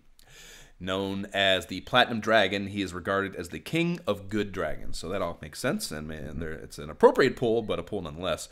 And then that kind of got me digging on the name Bahamut further, and it goes back much further than D&D lore. And it is for sure, yeah. Again, this is like the Leviathan thing. Jab, you and I talked about. I don't think you were part of this conversation, but you and I talked about Subnautica, Leviathans, and shit. Like, I'd never heard that word in my life. And like, when I first mentioned Subnautica to Jay, he's like, "Yeah, Leviathans, man. Like, like a biblical thing. Like, I'd never heard that word in my fucking life." And I thought I've heard it plenty of times. Yeah, I had never heard it. Anyway, just as like a regular word, and like like military history. Especially World War I, the Golden Age of battleships, they'd call them dreadnoughts or leviathans or other big grandiose names like that. So yeah, plenty of exposure to it. I'd never heard that fucking word. It's a great word. It is a great word. I agree. It is exactly as imposing sounding of a word as it should be for the usage in Subnautica. I'm assuming it also works for the other ways it gets used. So anyways, Bahamut is an Arabic mythology figure that is a monster lying deep below and underpinning the support structure on which the earth sits. And in this conception of the world, the earth is shouldered by an angel who stands on a slab of gemstone, who is supported by a cosmic ox, Leviathan. And all this is balanced on a massive fish suspended in water. This fish is known to be Bahamut. And I remember having full classes of discussion in college, Jay, about my freshman philosophy class at Ohio State, where we would like there's a similar Hindu mythological idea, the world being held up by 4 elephants on the back of a turtle, and we spent fucking entire classes like debating the validity of that idea, which was one of my cooler college experiences. Yeah, there's obviously the analogy to Atlas. Yes. And what you're talking about there in your philosophy class is probably the idea of like cultural diffusion. When like all humans started to like spread out of Africa, the similarities in stories, like every culture from Africa to, the Pacific Islands has, flood mythologies. Their version of it. Yeah. And the idea is that like maybe floods happen at all these places, but like the idea is that like when we were all like a smaller group of people, maybe somewhere still in Africa, as you're leaving, there's some sort of flood, which there's evidence for. And Noah's Ark flood. It's exactly it. Like, the idea is that like that story is from Mesopotamia and the Tigris and Euphrates, which would flood seasonally every year. But like there was also some like,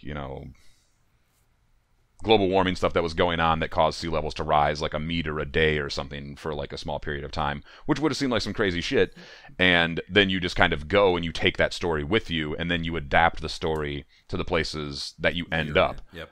Like in the in the Philippine Islands and whatnot, there's somewhere over there's like no snakes or something, And obviously snakes are like a huge part of early human mythology, the Bible obviously being a famous one.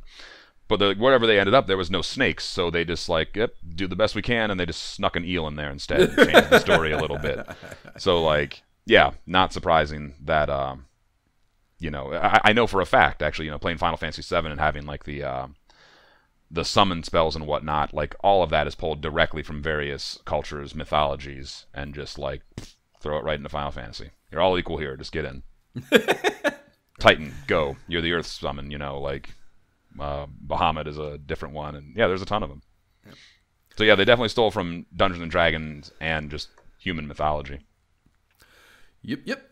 Sorry, cool. That was a rant. No, that was great. Yeah, it sent me down that fucking hole. It was cool, and that's that's probably I don't know if there's a bigger compliment you can pay to something. Like I was telling Jab this via text message. Like fucking Outer Wilds. Like I spent an entire day the other day trying to learn about quantum physics because I needed a better understanding of the universe this video game was happening in that I'm playing right now. And there's I can't imagine there's a better compliment for a video game developer where like the person like feels a need to go out and just like soak up as much as they can about the topic that the game deals directly in because you want to figure it out so badly and have a better understanding of it that you're willing to devote all that time and effort to it, So yeah, there's no better compliment. Like I just need more Outer Wilds in my life, so like yeah, I'll go watch an hour or two of quantum physics videos. Yeah, let's do it. Did you watch double slit stuff? Nothing on the double slit specifically, no. That's so fun. I may need it though to get to the end. I'm stuck again. So there's one more island and cave to the west of Bahamut, but it's pretty meaningless, so no point in wasting any time on that. Let us move on to the Castle of Ordeal. And it's Jab, what's your perspective on this? I feel I've seen it written as ordeals, plural, and ordeal, and I feel in the game I see it as ordeal the most. So I think of it as Castle of Ordeal. But it's always been ordeal to me. Okay. Yeah, because I mean, like, and it should be the one ordeal. It should. There's only one a goal here. Yeah, right. Yeah, it should be the chief ordeal, not numerous ordeals. Even though there are certainly numerous ordeals there. Right. There's one primary ordeal. Right. So when I was bopping around up here trying to figure out what to do next, I did a big flyby on a big castle in a small marsh that was also in the central part of the Northern Hemisphere. And yeah, there's no. Also, isn't that cool? Just like to be able to like scout out the area now. Completely safe. Yep. No dealing with I mean, yeah, that was part of the whole. Probably the thing, and that was what led me to this. Is again, like I mentioned, like I know that it's no big deal to go get the ship and come over here. I'm going to waste everything that I encounter on that trip, and then I take 20 steps in this fucked up place to get into the castle. If that. So yeah, that was like a highly appealing part of it. That like just the whole the nature by which I explored to find it, and then also the appeal of getting to what the target ended up being was all a derivative of that. That just like yes, like the need for safety and how comforting it is to behave in a safe manner, and not especially as the bros not getting wasted. So that's a good point. Yeah, like you actually have a consideration to make there. Yep, no question. So when you first walk into the castle, there's a Walmart greeter sage by the door. He says, "Possession of the crown is required to test your courage. Take it to the royal throne and bring back proof of your courage." He says, "Good luck!" in all capitals with an exclamation mark, and that makes it very unsettling. It's like a Mad Mike text, Jab. Yeah, just like random capitalization, like really abusing the concept of bold and the purpose it plays in communication. Yeah. And then to top it off, he disappears after saying it, which is also super sketch. So he's probably fucking thrilled. He's like, "I've been here. There's like fucking wizards and man cats running around. Right? Yeah. Like, and you know what? Get the fuck out of here." I didn't put anything in my notes here, but like as saying it out loud right now, like yeah, no further explanation is ever given to this motherfucker's presence. Like, who is this dude? Why is he the one here? The whole like. Well, possession of the crown is required to test your courage. So he talks about the courage test. So he's aware of the courage test. Right. No mention of the crown was ever made. It's like I almost like mini justified it there as I was talking by saying like, oh no, he's asking for the crown. Like he is of a different. But he's not at that moment. Well, he kind of is. I imagine you can't come here because you can get the ship and come here earlier. Like that's the gatekeeping thing, I guess. No, but the only time you can get the ship and actually arrive here, you would have the crown because you also have to have the canoe. Oh, you And need the canoe, yeah. And okay, to have the at the very least, you would have to have the canoe. right, and that's the break that you basically. Yeah, I mean, it's kind of interesting that the crown is used. I mean, I noticed that too. It's kind of interesting the crown is used almost as like a gatekeeper. yeah. It's like you can't do this until you get the crown, but to get the crown, to Or even get here, right, you need would necessitate having the crown. Right. Yeah. That was confusing. That's why, like, when I made it through here finally, and I got the tail, I was just kind of like, what do I do with this? Aren't I looking for a crown? Like, I was confused as to, because I thought this was telling me like I had to find that as the proof. Oh yeah, that's a That So can I be was like, confusing, yeah. I was walking around like, WTF? Yeah, after I got the tail. because Bahamut never explicitly states it. None of those dragons explain what the fuck you're looking for. So yeah, that's a really good point, Jay. Yeah, that's fucked up. If it wasn't for the fact that it did the little dun dun dun dun, the music sound and animation. After a while, I was like, well, it did that, so maybe I just take this tail back. Like, you know, it was kind of just like I threw my hands up after a while. Interesting. Yeah. Yeah. That's a whole lot of questions there without answers. Yeah, that's good, man. I don't know. Like, I don't know. I mean, because I would have seen something on the internet about it by now. But like, you know, like I'm trying to imagine like if you could use like cheat codes or something somehow to like get here before you had the crown. Like, would the because it's a teleporty place, so that would actually be the other restriction. But I don't know why it's there. Well, he says because you touch the thing. Spoiler alert! You touch the throne at the end after you have the tail to teleport out of the castle. So if you didn't have the crown, maybe that teleportation wouldn't activate. Well, that's you have to teleport. That's what he says. Take it to the royal throne, the crown. Right. I'm saying. So you have to teleport into the castle, you know, or to that next floor to the fucking, you know, we'll get to it in a second here. The teleport with the portals. That level to get to it, you have to use the teleport throne in the top left corner of this first floor. So yeah, I mean, he's telling you that it is the thing you need to use. Oh, it probably works for that throne too. Actually, exactly. Right. Exactly. Okay. Yeah. So, but again, you'd never be there without it. So right. So yeah, it is. Yeah, I mean, maybe that's the best justification for it. If they were literally looking for something that had more connective tissue, or rather, they need something, an object that you needed to have in your inventory. Like, they probably spent time with no answer for this, and like trying to come up with, like, we'll have them do like another little mini mission, and they're like, fuck that, just make it be something they already have. Exactly. And there's connective tissue between the yeah, and I kind of feel like that throne, like, who puts a throne in the corner tower like that? You know what I mean? Right. Like, that is a weird place for a throne. So it probably wasn't a throne, and that is. I think we just solved the puzzle. I think that makes so much sense to me, as far as what the answer to all this would be. Is that it's a little bit like the rod and the plate for the Earth Cave in the behind the vampire. How so exactly? Like, I'm saying they may have had it like as a situation.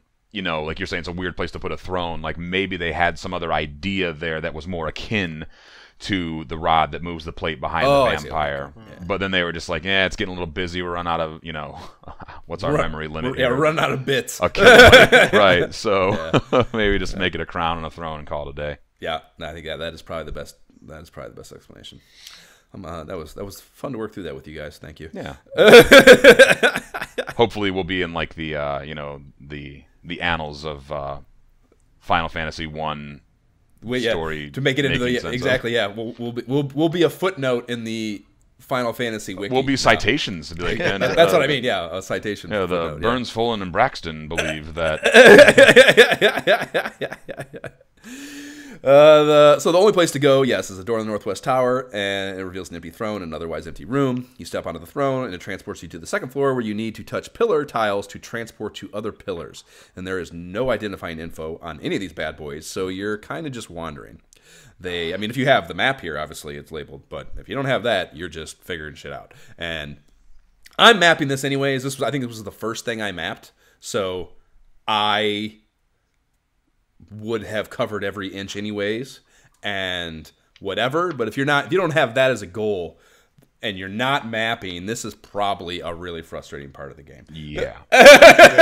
So I was very annoyed going back and forth and through it. Like, come on, because I was just I started taking the approach of I'm just gonna run if I come across anything that is just an annoying, like cost benefit analysis of fighting this enemy, I'm just gonna run type of thing. But I would just went around so many times. I was getting so frustrated. Yeah. I was like, do I just pull up a map? Do I pull up a map? Like, I'm so annoyed. Yeah, if you don't have if you're not mapping, if you don't have some way of being able to look at the macro perspective and go, okay, this space I'm in looks like this, that's here on the map. Because, there is no question if you do have an understanding of the overall space, there is a method to the madness of it. You are kind of somewhat moving in a direction. After a while. Right. Yeah. After a while, I was like, all right, if I go here, I'm going to that space. And if I go through that space, I'm landing here. Okay, right. Yeah, so I was able to mentally map it after a lot of travel. But yeah, if you don't have any way to understand where you are in the overall floor, which you of course don't if you don't have a map, because that's obviously zoomed in quite a bit. Like, yeah, holy shit, man. Like, it's be pretty confusing. So yeah, so there's these pillars and they're in tiny rooms, and you can't get in or out of the room without the teleporting. So you really have to learn the layout of these things. And there are 14 pillars and 10 unique landing spots they can take you to. So some pillars send you to the same place as other pillars. There are more pillars than there are teleportation landing spots. And the one saving grace is they don't change it on you. At least they always go to the same place. So there is a uniformity to that, thankfully. But yeah, it's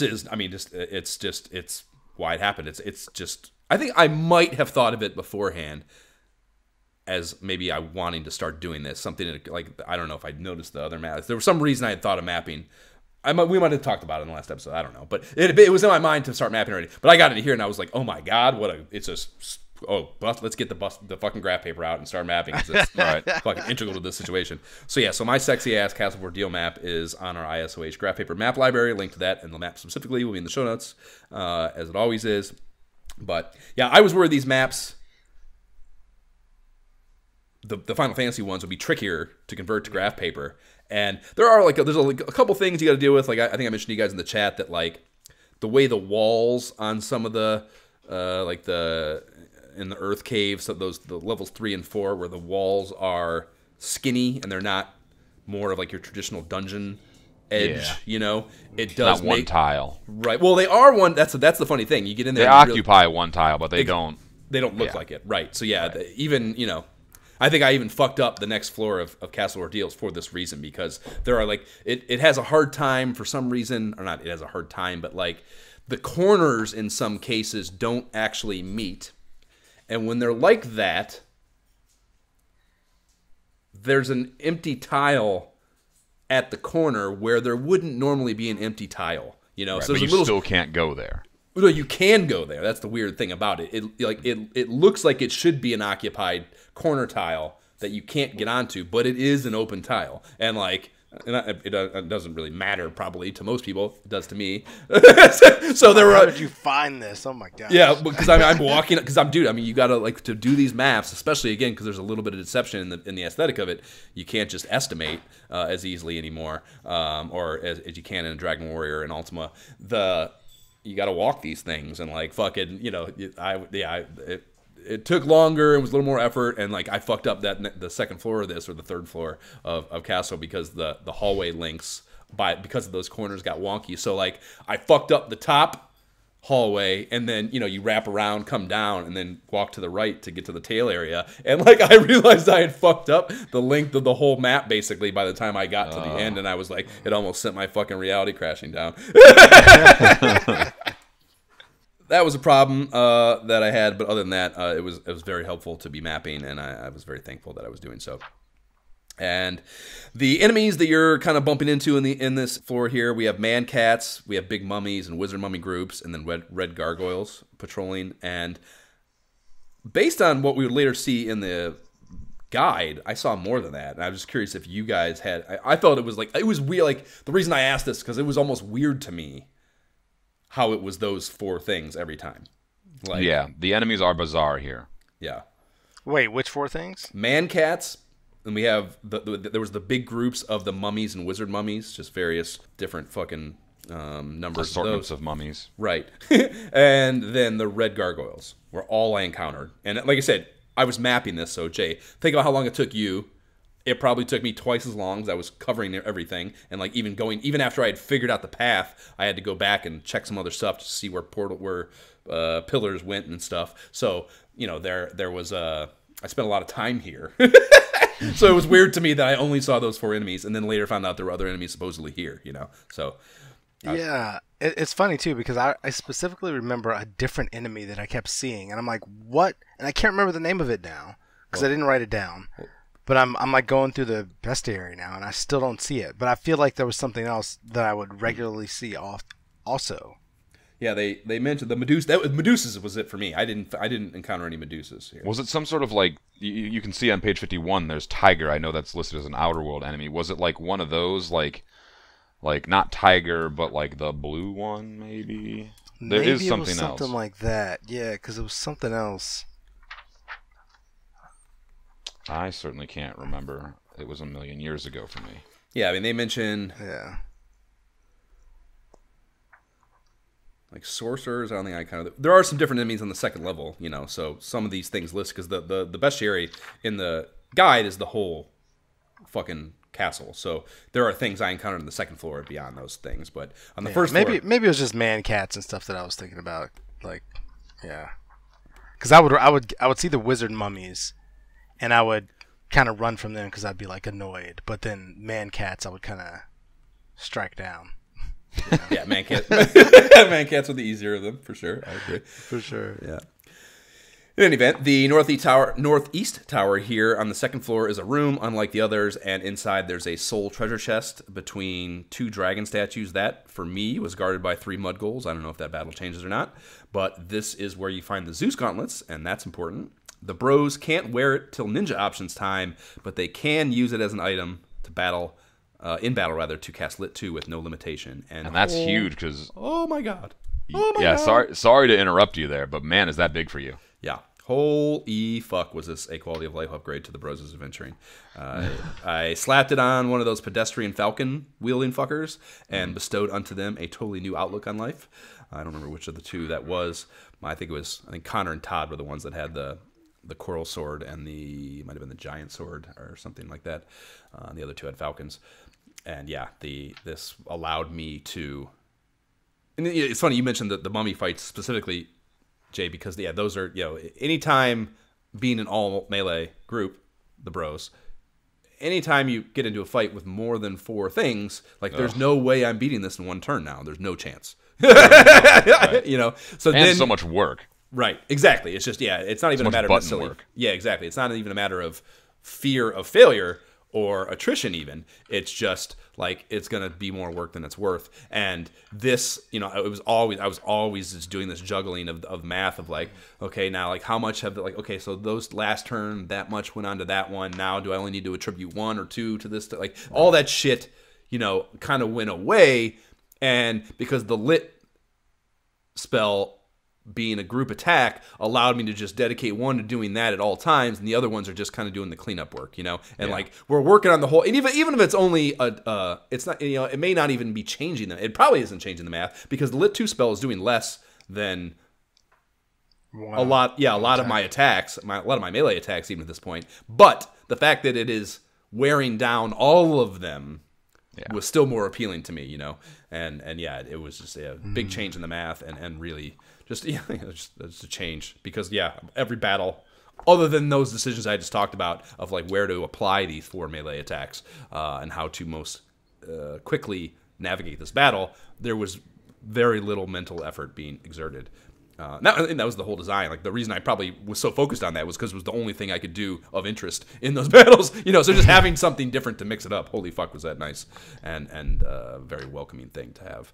I love how you're having all these realizations about magic in this game, and everybody else that's played it is like, yeah, that's like level 1 shit.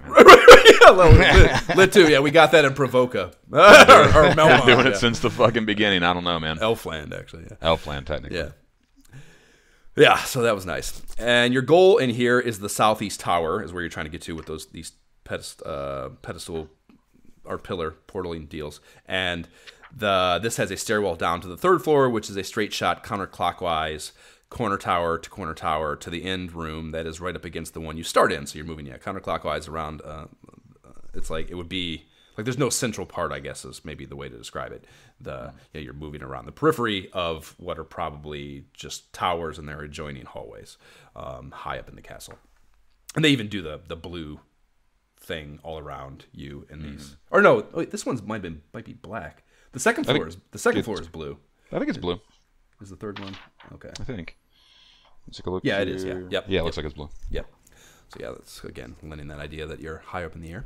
In the sky. Yes, and there are chests in every tower. The heal staff is in the northeast tower, and that's a hot come up that casts heal when used in battle, so also amazing for the bros. And I read this heals enemies when you attack with it, which is wild, Jab. I never knew that. I wouldn't use it because of that 6 damage, Right. 0 hit percent. Right. Yeah, but if that is the case, that is an interesting fact. Yeah, I would never. I mean, maybe I should do it just to play with it, but that was very surprising to me. That seems like I've never heard that, actually. Yeah, you should run that data. Yeah, it seems like so outside just spectrum of possibility in this game that you could hit something and heal it is a crazy idea. But I mean, having said that, in plenty of RPG systems, there are considerations afforded for healing things doing... Well, that's a little different, actually. I was gonna cite Final Fantasy Tactics. If you use a heal potion on an undead enemy, it does that value of healing as damage, which is a little different. But like the idea of attacking enemies, if what you say is true, has apparently been in Final Fantasy for a while. Well, attacking enemies and doing different. Of course, that's the entire fucking point of the games. But attacking enemies with different results of the attack,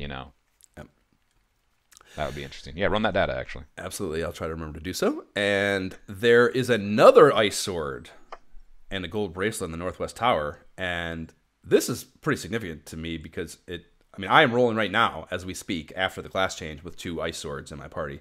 And because of what the kind of customary party makeups are, I never even noticed that there was a second one of these. And we've talked about how there's a second katana too. So it's just so interesting to me that these things exist in multiples, and because they were not something that we needed to engage directly, I never even noticed, that there were 2 of them available in the game. It seems like to me the ice sword is the ice sword, not a ice sword. Right.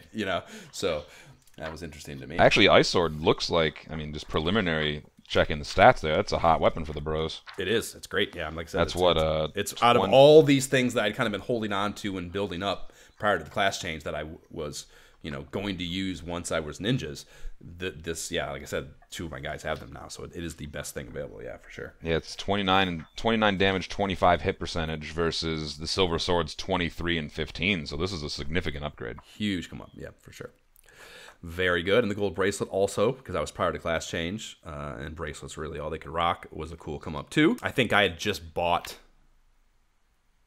No, I still had all silvers, because I basically I realized that I could have went and bought them. I think they're available at 50 grand a pop or something in one of these towns that you can get to up here. So anyways, that's really everything else. Chest-wise is all dumb shit up here, and that is, of course, except for the very last chest in the last room where you get the tail. And when you go to your menu and take a look at that item, the copy is, oh, it stinks. Throw it over. Ellipses. No, don't do that. And that's weird ass. Item screen use copy. I think it's of course lending the idea that this should be a worthless item, but I don't know. It's just weird. And yeah, it's even weirder that acquiring this is your test of courage. That is probably to the first time player of this game. I don't know, like you said. I think Jay already described kind of your emotional response to it. It's like, I don't know, like it's not. It doesn't even make it. It doesn't even mention it being a special tail, rat tail. Yeah. In any way, it's just a rat tail. Like a tail. Yep. Yeah. And that's because it's not the destination; it's the journey. Sure. But but that caused me to spend so much more time in here after this instead of just leaving because I was like, that can't that's possibly clearly not what I was here for. It. Yeah. I mean, it suggests that you could probably just gotten this from just about anywhere. Yeah, like had you known, you just like step outside and just grab any old rat and be like, "Sorry, dog." Right? Yep. And then you have to fight a couple zombie dragons to use the exit throne that teleports you back to the first floor and out of this biatch. And these are really awesome sprites. Great sprites, actually. Yep, they are the dragon art, of course, but they have the early game zombie color palette, the green, brown, red mixture. That's really cool. And these have 268 HP. They do 56 to 112 damage, and they have a fire attack that can paralyze. And that's pretty cool that it's a damage and a paralyze combo. Mm-hmm. They are susceptible to fire and harm attacks, of course, being zombified. The level 27 frat bros absolutely fucking wasted these things. Look at you. Yeah. Not even ninjas yet. Yep. But a couple of hits they got in were pretty high octane, so I imagine they can be a pain at lower levels. Did you guys have any difficulty with those dudes? I got a fighter. I have no problems with anything. Were there two of them? Or I can't remember. I feel like there was only one. Okay. So evidently that might. Well, what am I basing that off of? It might change. I'm not sure. Word. Jay, was yours two or? There was nothing memorable about this part, so no. Don't know. Whatever it was, I killed it and just kept moving. Kept it moving. With your demonstration of courage in hand, it's back to the draconian deity Bahamut in the Cardi Islands, and the only thing different upon return is what he says. The tail of a rat proves your courage. I shall give you the honor due true warriors. The screen does a rainbow highlight effect, and then the bros became ninjas. Dun, dun, dun, dun, dun, dun. Our little boy is all grown up tonight. You know what, big boy? You're grown up. You're grown up. Yeah, dig that. Is this a fucking production for you? Because you're grown up and you're grown up and you're grown up. I'm the asshole in the place, right? I'm the asshole. I'm out of here. I'm not eating anything. I wouldn't eat here. I would never eat here anyway. And god damn it, I miss the days when Vince Vaughn was in movies where he was actually, and the movie itself was funny. He was one of the best dickheads in cinema history, and I miss that. He's really great in his lower esteemed roles. Yes. Well, I don't know. That's the thing. Like Swingers and Maid are like they're indie darlings, and I think those are probably my favorite two roles of his. And those are movies. Yeah, they were not big things, but they are very well revered as independent accomplishments, particularly in the comedy space, which gets tricky with indie stuff, I think. Anyways, your map character sprite changes to reflect their new trait in life, and I must say the ninja looks much cooler than the thief. I love the little ninja head garb tie hanging off the back of his head. Like it's doing so in a manner where it must be caught in the wind to be defying gravity in the way it is. It's like it's that way at all times, and I think that's a funny little fucking thing. I've never actually seen the ninja sprite on the overworld. Yeah, it's I remember getting the different sprites and like changing to them, right? So I could see them. Yep. But I've never seen the ninja. You know what he looks like to me? He reminds me. It's red ninja garb, so it reminds me of one of the GI Joes. Yes, GI Joe for sure. Yeah, I was thinking Dice. The exact same thing. I think Dice, or no, wait. Dice, I believe, was purple. Right, Slice was red. Right, but I'm not thinking of him either because he's got a mask on. I'm thinking of. Is it like the original? No, Storm Shadow's white. I definitely don't remember the name, but I know the Jinx. Jinx. That's what I'm thinking of. Its name is Jinx. Yes, and it might even be. I think it's a female. I think it's a female ninja in the GI Joe lore. But in any event, it reminds me of a GI Joe character for sure. Is what the little sprite reminds me of. Jay, were you impressed? I was. I didn't know it was going to happen kind of right then with the dragon, so I was kind of like, oh, look at that. Like, I'm different, So, sprites definitely look cool. I don't know how better that's going to make me. I don't know. I know that I can go get new spells, so I definitely did that. But, yeah, I like the new sprites for sure, though. Yeah. So you have not fucked around with them at all to kind of gauge differences beyond aesthetic? Then. No, I have. What I did after this was, I went and immediately went back to get my level 6 spells that I couldn't get before. So I immediately went and bought Exit for my white wizard. For my red wizard, I got Lit 3 and Invisible 2. So made sure to go snag all of those bad boys up. But yeah, I haven't really, since that's kind of our stopping point, I didn't really fight anything else. So I don't know. I don't know how different it would be to kind of go back to like the Peninsula of Power or somebody else, something else, and then actually fight now. Like, I don't know how much more powerful I'm going to be. I'm skeptical. I'm skeptical that this is anything other than cool sprites, but I'm hoping I'm wrong. Okay. And Jab, you're dealing with a fighter and a red mage, yeah? Yep, just fighter and red mage. Pretty typical experience when my fighter sprite went and talked to Bahamut and got changed into the much cooler looking and broader shouldered knight sprite. So an experience I've had a million times. Yeah, we've I think we've already talked about it, and it's in the guide to that shows the difference between the two. But yeah, just generally speaking, there's just I don't know I mean, I know it's just funny to me that every one of them is way better, way more badass and better. It's probably like a super subtle and distinct, just more angular. I don't know. Like there's probably some sort of like really basic art concept that's implemented there to make that vibe be the case for every one of them. But yeah, they're all just more badass, more lethal looking, and that's cool. But it's interesting to me that they can do it uniformly like that and feel that way about all of them.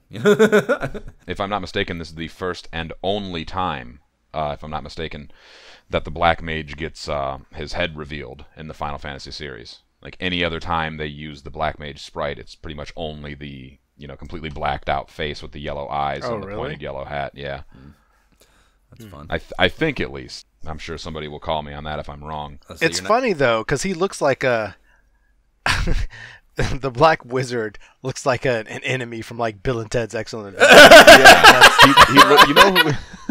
A futuristic bad guy from like from a '90s perspective or something. Right, he's got like that, that almost like slicked and styled hair and like the shoulder pads and like the dramatic cape behind him. He does look villainous. I could call that guy a frat bro. He looks like one of our fraternity brothers, Jay, at like a costume party at the fucking like the Halloween party or something. Yeah, for sure. Josh, I think you've struggled with maybe one of the worst possible parties the entire game. I think that you've earned the right to read your character transformation blurb from the guide here for the thief to ninja. Yes, for sure. Okay, I'll do that. So once the thief becomes a ninja, a whole new world of specialized weapons opens up. He is also able to make use of most pieces of armor. His quickness and strength are enhanced, and he can use some magic. And those are all true facts. And yeah, I mean, my fucking life changed when this happened. I'll save all the actual equipment and magic come-ups for Tales of the Grind, but suffice it to say, the bros became real RPG characters. Yeah, I was so OP that, yes, while waiting for you two to catch up, the Ninja Bros picked up some freelance cartography work, making graph paper maps of the Earth Cave and Gurgle Volcano. I'll never go down to the volcano, unfortunately. But yeah, I went back to Earth Cave and you said you haven't gone and just tested them out, Jay. I was like, I couldn't fucking wait. I was like, I am doing something with these motherfuckers and seeing what they're like now. And yeah, I walked and I think this is a testament to the difference these characters are between the two states. I walked the Hall of Giants in its entirety, all the way through, doing each one of the battles on every step, and in the party's entirety, they lost 77 HP between all four ninjas over the course of that. They are one-man fucking wrecking crews, and I have 4 of them. 4 one-man wrecking crews. That's like a 4-man wrecking crew. Right, that is just like that.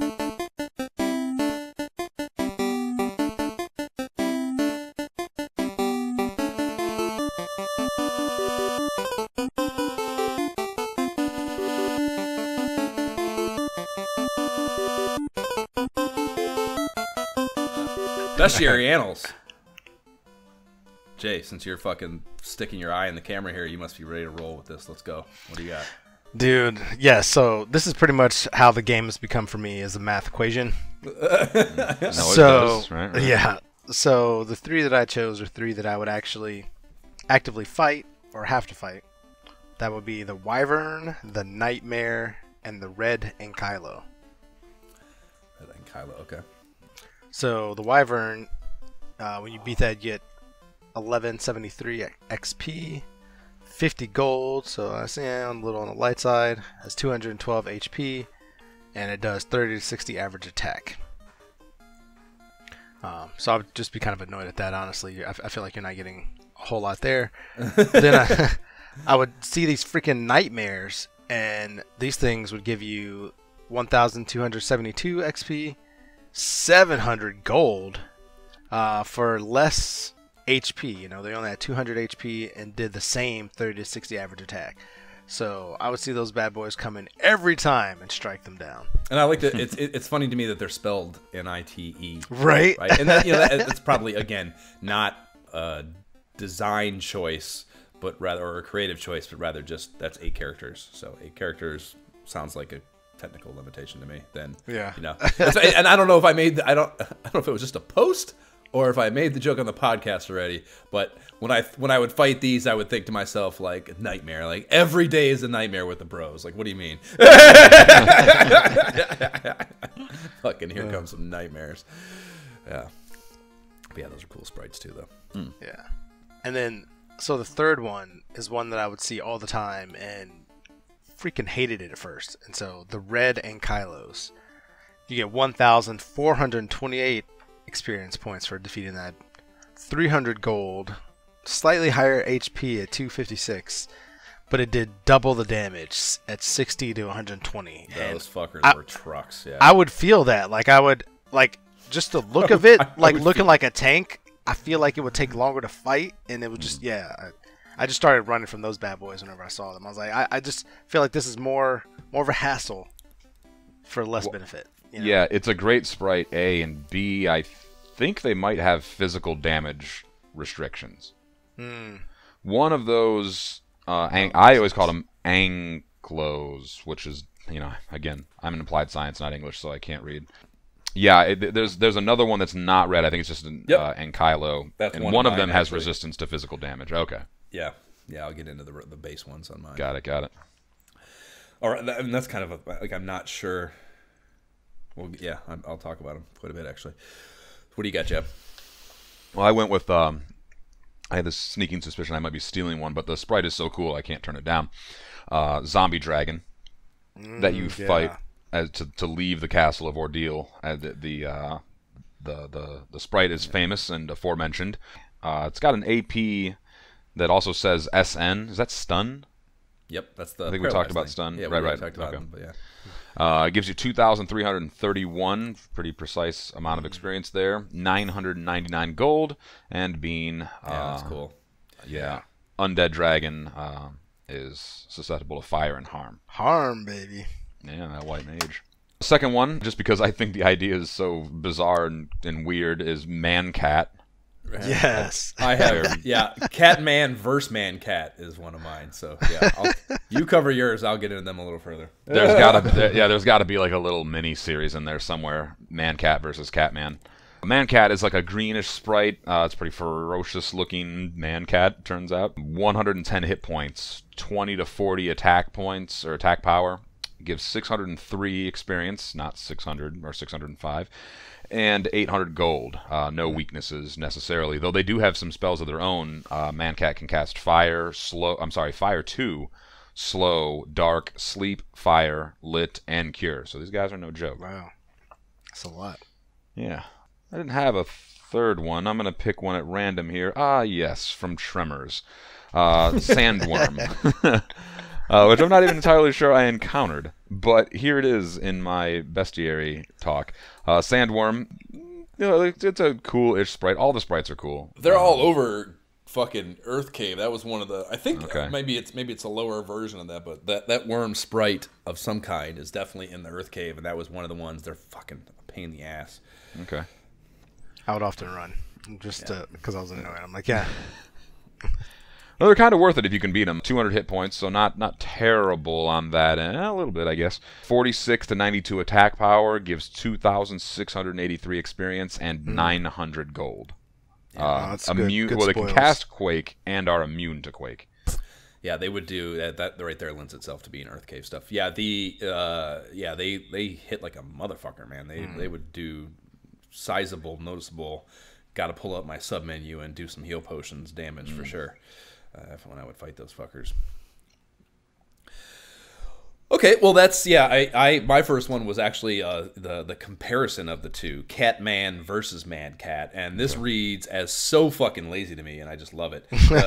Loric Disciple Adam Herrera on the Facebook page, he named when I posted the bestiary chart last time, like what's your favorite, that was the one he pointed out. He's like the Jamira was his favorite because it's just a lazy letter change on the Chimera. Like there's no actual, like it's not like there's just no lore backing that up. It's just literally like, we need another one. It's gonna make a different color. That one's called Chimera. Good to go. Yeah. Well, this is not the first time we've seen this. Probably not the last. Right. Yeah. But yeah, these look like, as you might imagine, like Jeb mentioned, they're humanoid types with cat features, and the Catmans are orange, the Man-Cats are green.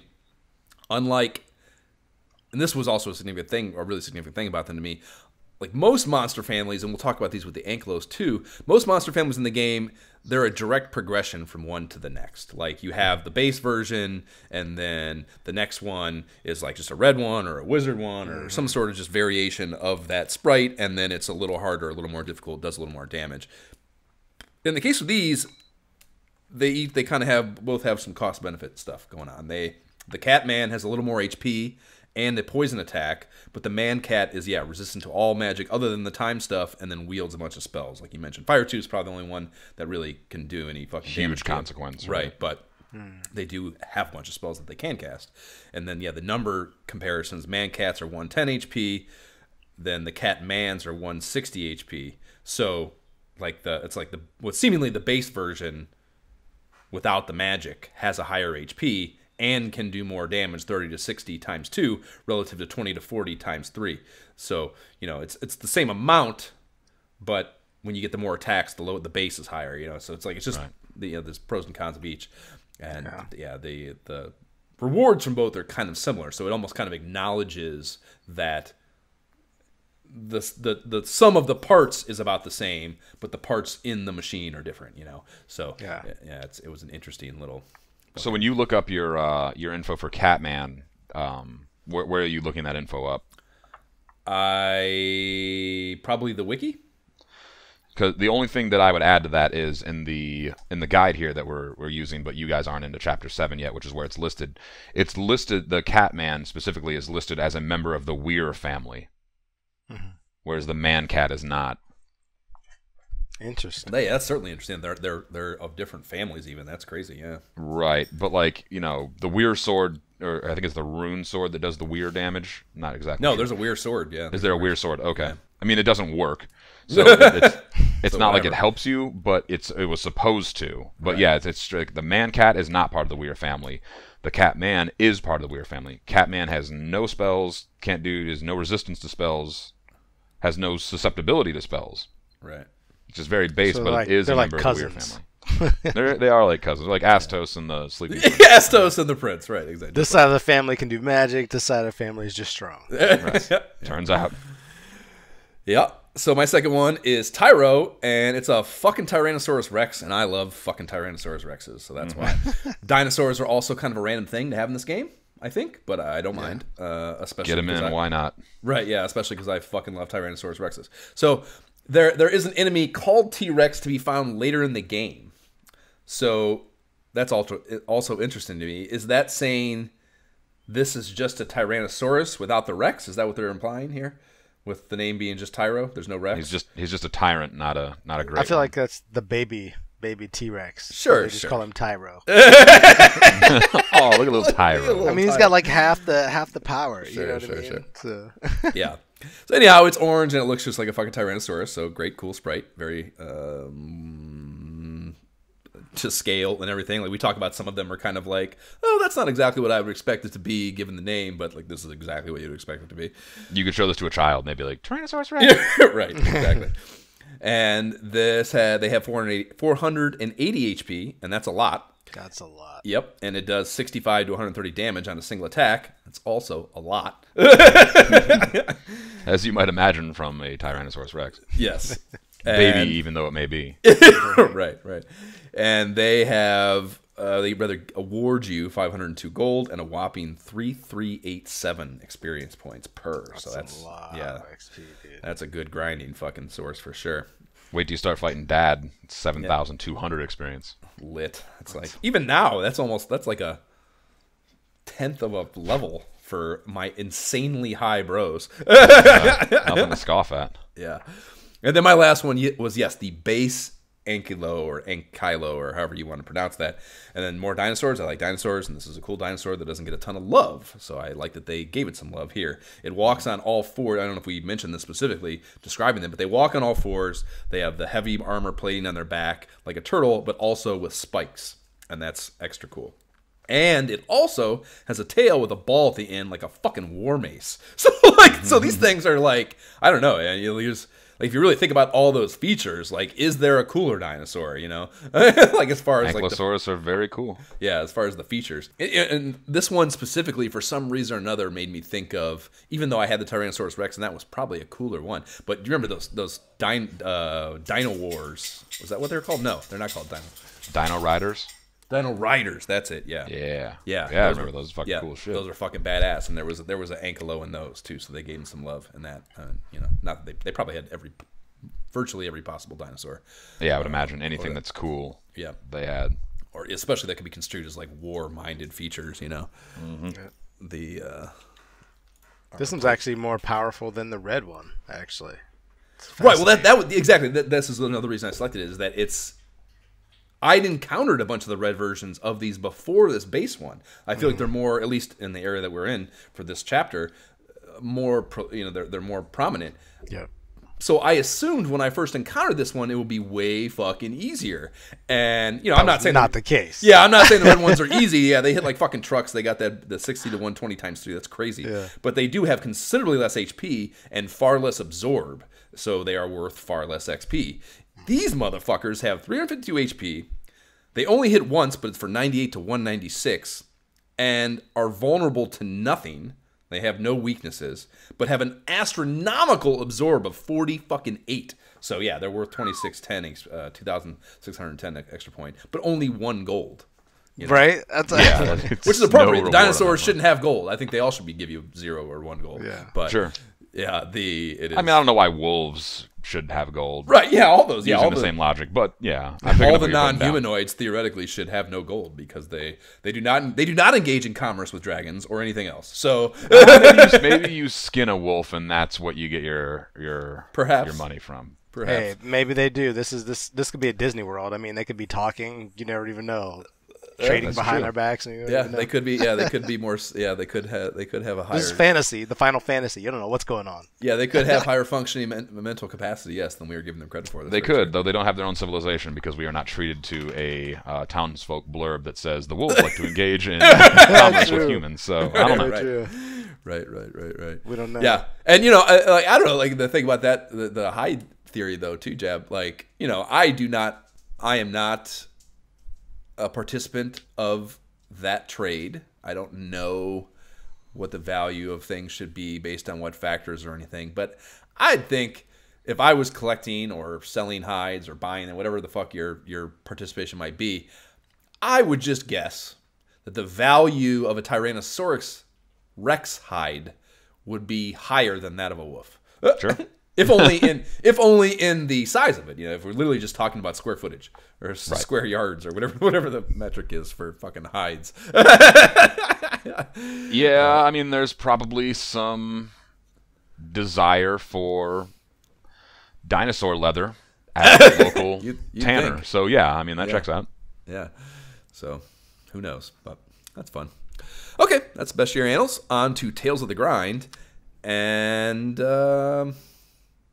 Are you fucking kidding me? Do you think I had to grind for this? Like, I was fucking wasting common enemies, like, up through this part of the game, even before the bros grossed up. I did happen to go from 27 to 28 just because I wrecked everything that oozed before me, but I didn't do any actual grinding for this. And, Jab, you said you didn't either. You didn't even play, basically. No, I pretty much didn't play since the last episode, and, yeah, even when I did that, I think I did no grinding because I was just over-leveled. Right. Which we haven't talked about that yet. Why didn't you do Gurgle Volcano? I don't understand. I wanted to... What was the stopping point? I guess I don't know. I mean, that's a good question, actually.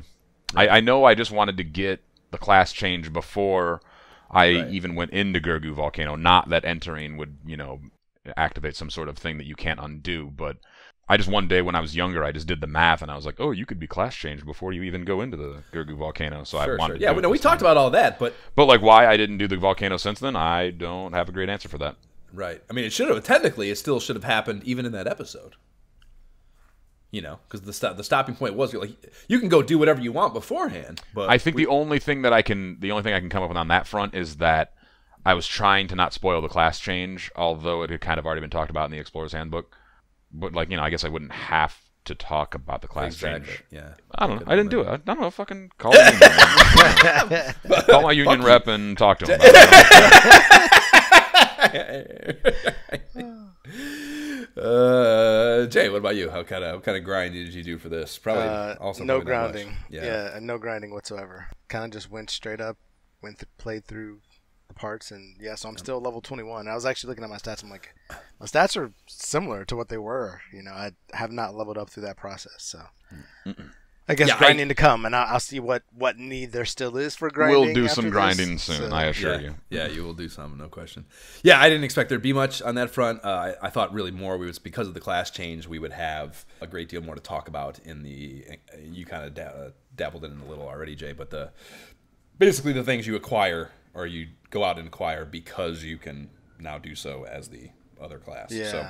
Yeah. There was only one fight that I fought, and that was only because I was trying to go fly to Crescent Lake to try to get the level 6 spells, and I ran into a fight, and I was like, okay, so I had no choice but to fight this fight, and I did notice, I can't remember what it was that I fought, but man, my knight and my red wizard now, they each of their hits did like 130, 120 damage, and so I was like, oh my gosh. You know what I mean? So I don't know how much different the wizard's attacks are. You know what I mean? 'Cause I was using like Fire 2 or something, which is kind of low level now anyway. Right. But definitely the melee attacks were like, whoa, so much. Yeah, that is a good thing to point out about the class change, that the differences are going to really be in melee. You're not going to. I mean,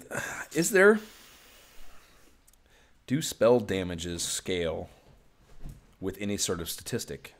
Intelligence, probably? I think probably, but I've been putting off saying this. I think I read somewhere that intelligence as part of the magic formula is broken.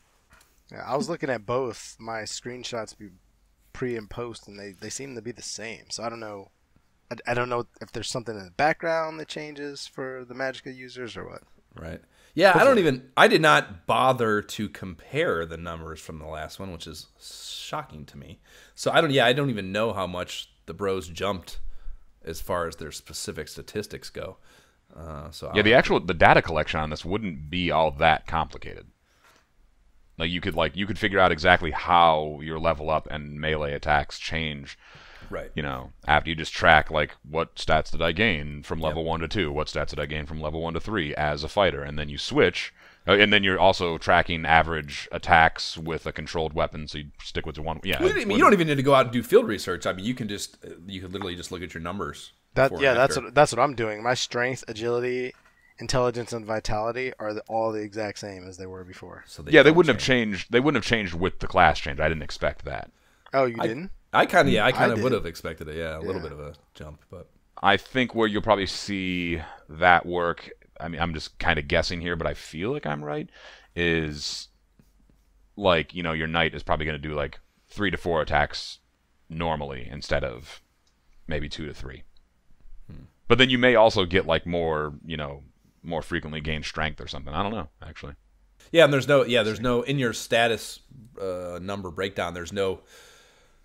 Actually, maybe it's luck. It probably is luck that informs that. But like the number of when you get crits or when you get multi attacks, like all that stuff is maybe a derivative of luck. So maybe it does.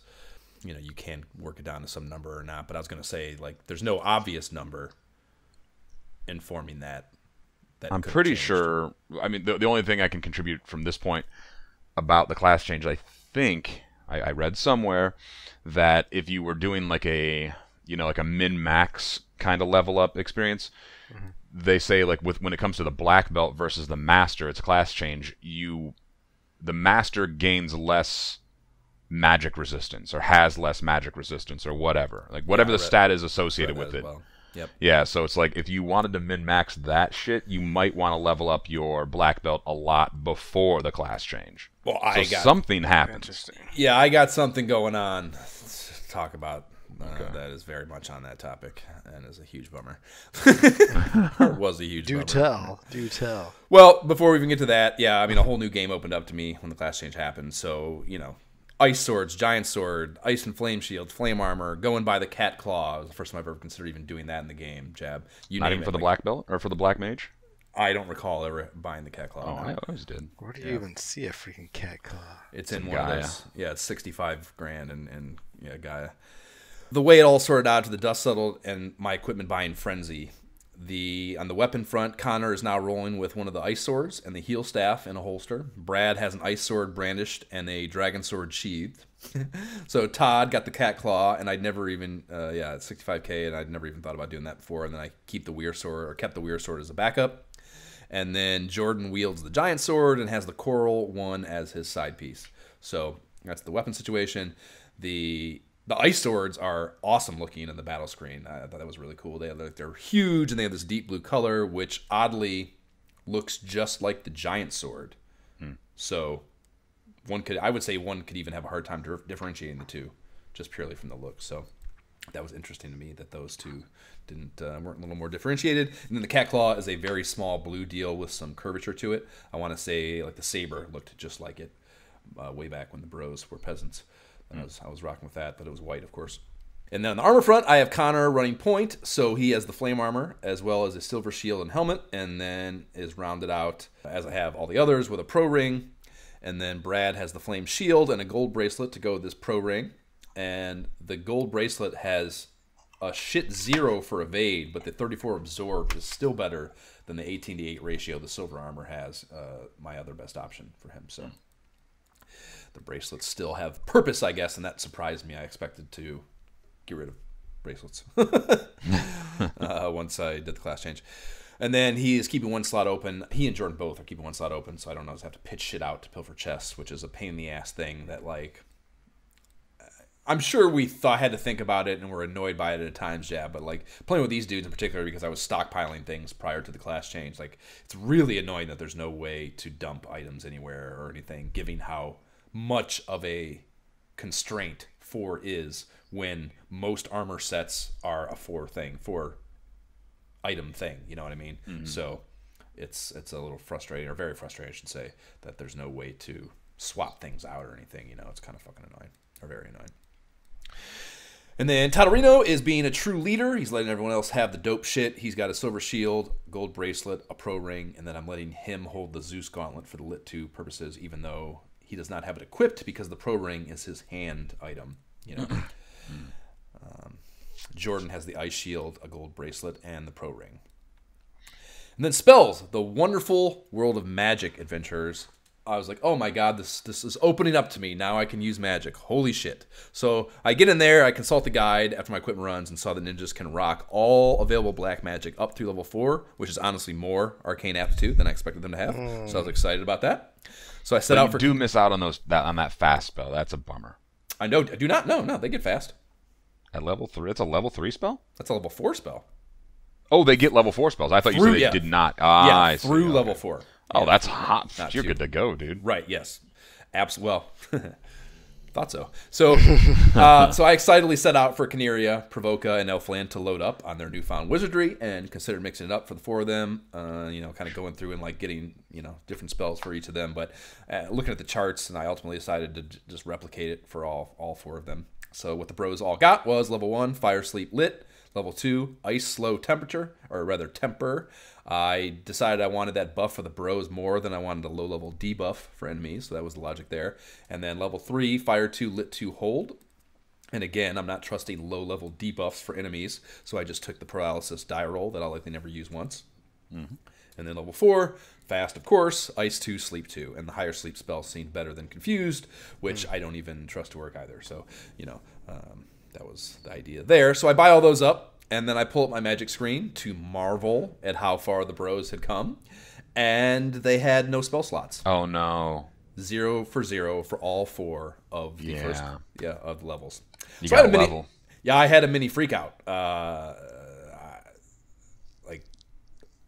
I don't know. I just assumed it was broke, as with all things in this game. I just assumed it was broke, and I had done all this, and then that wasn't going to happen for me. And I was like, yeah, I had a fucking serious freak out. And then I had the freak out, and then I'm like, well, maybe I just need to stay a night at the inn with spells learned to replenish, So I go and do that. Nope, still 0 out of 0. It would show 0 of 4, yeah. Yeah. So yeah, dudes, I almost jumped. I almost jumped out the fucking window. Like I just could not believe that this wasn't going to open up to me. It was just, it's such a believable mistake too. Like, it's such a believable glitch for this game. So yeah. So brutal. So I started frantically Googling to see if in fact this was another broken mechanic. And the first thing I saw was a Reddit post that summated it as saying, if you do the class change with ninjas at a high level, you lose magic capability you would have had if they changed earlier in the leveling system. Yeah. And whoa. So yes, this is a permanent problem for me. So I hadn't heard that black belt thing, Jab, that you mentioned, but this is kind of in the same vein. Like, it is there are permanent effects to when you are permanent outcomes, limitations or benefits. It's good to hear that there is a beneficial side of the equation. But yeah, it was so fucking defeating to have someone tell me that because I leveled these fucks through all the hard grinding work I had put in, that I had to, to even get to a place, right, to be turned into ninjas, that there would be a trade-off in magic capability. And I was sad. I was so sad. Well, so let me understand this correctly. The issue is that since you've leveled up a lot, now levels will come less frequently. And since they come less frequently, you will just get less spell slots. You'll still have access eventually to all the level 4 spells. Well, it depends how you look at that. I mean, yes, you certainly level slower because it's fucking, more experience and you have to work longer to make the level happen. But there is also a cap. You can't level indefinitely. So even if you do want to put in that stupid-ass amount of work to accumulate them, because yes, the way I did more reading, and it would get better. Like, the way it works is for post class change characters, they can, operative word, can start learning magic at a certain level, and in the case of ninjas, it is level 15. Okay. So they will get another spell point every other level increase after that. So if you were to do your class change at 15, you would start getting... That is ideal. Right, exactly. So every time you pass one of those level ups without having changed classes, though, you just lose the opportunity. So, so I am missing magic uses I'll never get back. 7 of them, in fact. But that does not, and it was hard for me to comprehend it really when I was reading all this shit. But that does not mean I won't be able to use any magic, at least I thought, I would find out, or I actually didn't even think of it. I had gotten one guy to 29 just doing the mapping and shit, and I didn't even think to check this. So I actually, this morning, opened it up and found out whether or not I was permanently fucked or not. And the character that had got to 29 had gained 1 spell use for all levels 1 through 4. Oh, that's crucial too. Yeah, exactly. Yeah, I was terribly. Now, if you concerned. get one if you get one every other level for each level, that's tight. Right. You can work with that. Right, exactly. My assumption was, yes, that I would get one for level 1, or, even if it maintains the interval and okay, now because I've skipped a bunch and however the fucking math worked out, I was going to get a 1 level 3 spell on this level, and then next turn. Right, because the actual magic users don't level like that. Right. It's a little different. It's it's not you can gain right. You can get your level 2 spells and maybe not even have a spell slot for them. Yep. And then you gain another level and you might gain a level 2 or you might gain 2 more of the previous level. Exactly. So, okay. In this case, and again, maybe it does work like that, closer to 15. I don't know. I'm fucking 14 levels later, so who the fuck you're knows? End game level shit, right? Right. Who knows how that actually works out? But yeah. So then I also would read, and this was maybe the most comforting thing about it all, was knowing that they cap at 4 uses per level regardless. So even if I had started at 15. I would have only got to 4 for each of them anyways. So, Like, in the long run, it really is not nearly as bad as it seems. But certainly the emotional response to this immediate problem was fucking just devastating, you know? Yeah, it's like initially you're just scared. Right, yeah. So, but yeah, even up until, check this just before checking and finding out that I had one for each. Like, I was expecting that I would just never, because what is the number there? It's like 4 times 4, 16. I'm not going to, like, well, I don't know. I shouldn't say with definitive Don't bite like yourself that. here. Yeah, that I'm not going to need those levels, but they seem, pretty fucking legit now, and I don't think I should need to level up another 16 levels to No. That's 45. Is that even possible? What is the cap? I don't know. I think it's possible. I've gone pretty high, I think. If I'm you right now, I'm still pretty damn happy, because the only thing I'm concerned with is having a fast spell. And if everybody, like, say everything's all equal, and all the other guys, when they level up, they also gain 1 level 4 spell, that's 4 fast that you can cast in theory. Yep. That should get every amount of work done that you need. And even if it doesn't, the next time they gain a level 4, that's 2 for everybody, that's 8, you're good to go. Yeah. Yeah, I mean, you'll be killing whatever you want with 8 fast spells. Yeah, I haven't tried fast yet. Can't believe you haven't. I just literally thought I wouldn't have been able to start the podcast at 9 if I had done that. I am curious to see what the jump is, but certainly once I really deck out the weaponry available late game, adding fast to that should just be these guys are already, like I said, they are fucking wrecking crews. So adding fast to it is probably going to be devastating. It's crushing. Kraken is shaking in all 8 of his boots right now. Yeah, is Kraken a he? Is that not a she? That's a good question. I don't know how Kraken identifies. maybe I shouldn't be so quick to say that. Yeah, for sure. Well, anyhow, so that's, I spent all that money on the magic and shit. It was quite the spending spree. And so you said they have they were just like carrying around a bunch of gold they had no purpose for. How are they doing on the gold front now? Exactly, yeah. So it took me from somewhere in the 300K range all the way down to near bankruptcy for Bros Incorporated. I had 26,395 gold left in the operating account after I had done all those long-term investment decisions, or established those long-term investment positions, I guess I should say. And that's pretty scary stuff. But the bros do have an action plan for financial recovery in place, and I have confidence they will execute. Hide the money, y'all. There's poor people around.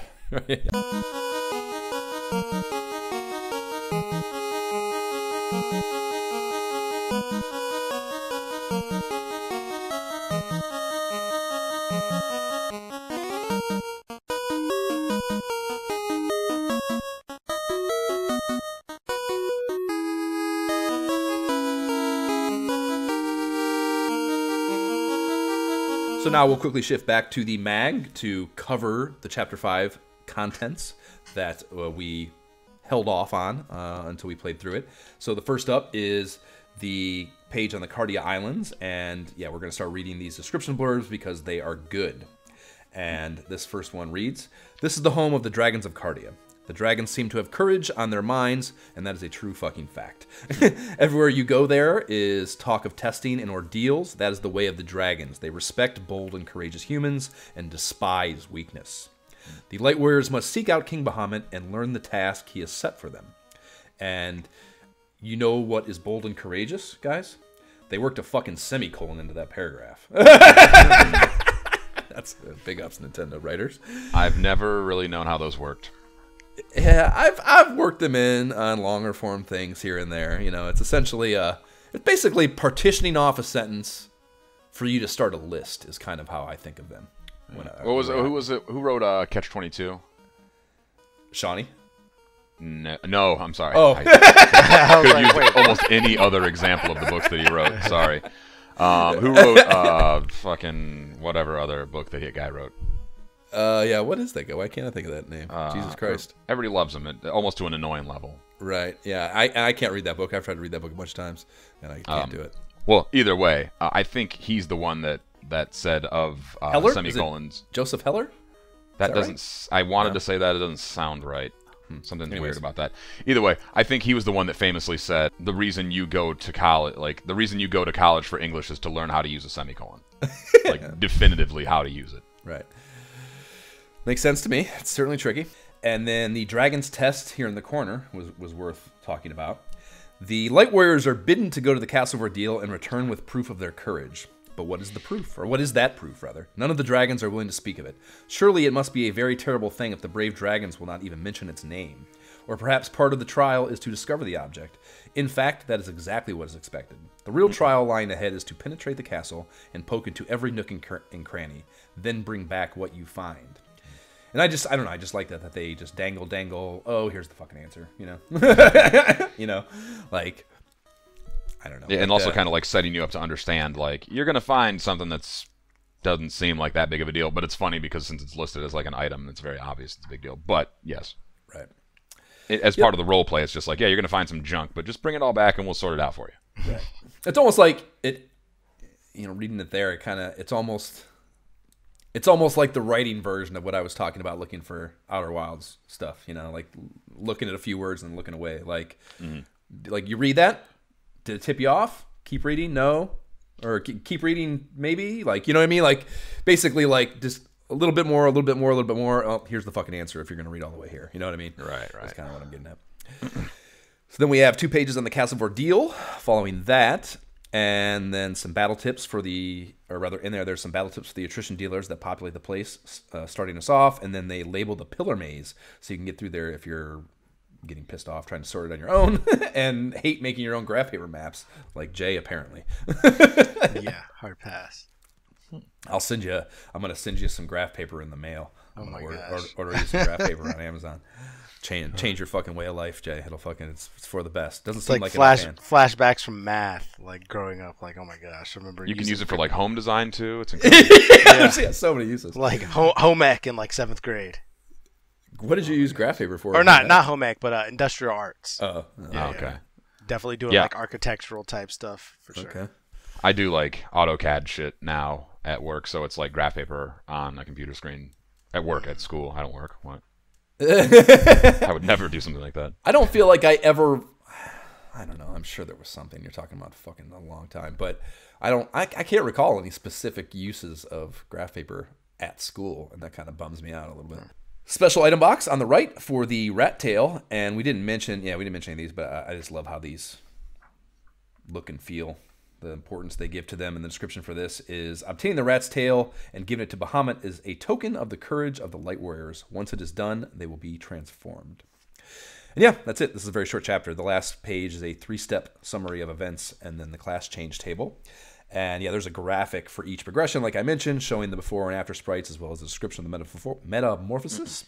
And I read the fave from my party because it's the only fave in my party, but I thought maybe you guys could read yours from your favorite characters. Sure. I will do the Black Mage. The Black Mage gains some physical stamina and strength from his transformation to the Black Wizard, but not enough to make him much of a fighter. Casting black magic is still his strength and chief purpose. I'm guessing the fighter is the red mage is just a fucking parasite in your group. Yeah, it's just there for something to do, right? I think I've actually beaten the game with only a fighter before, so I don't... Maybe not. Doesn't matter. Yeah, I'm going to do the fighter since that's my character. So when the fighter becomes a knight, he is able to equip all the strongest weapons and armor. In fact, he becomes a formidable war machine. Even better, he is now able to use certain low-level magic spells of the white magic tree. Now, I shouldn't have said that. Well, whatever. I already said what I said. That last part wasn't in there, but it is true. It is a true fact. Well, so those are the characters that we have taken as our sort of namesakes. So might as well just move into status updates for them as well. Jab, finish us off with where you're at. Repeat to us the statistics from the last episode. Let me see if I can pull them up real quick. Looks like I'm still.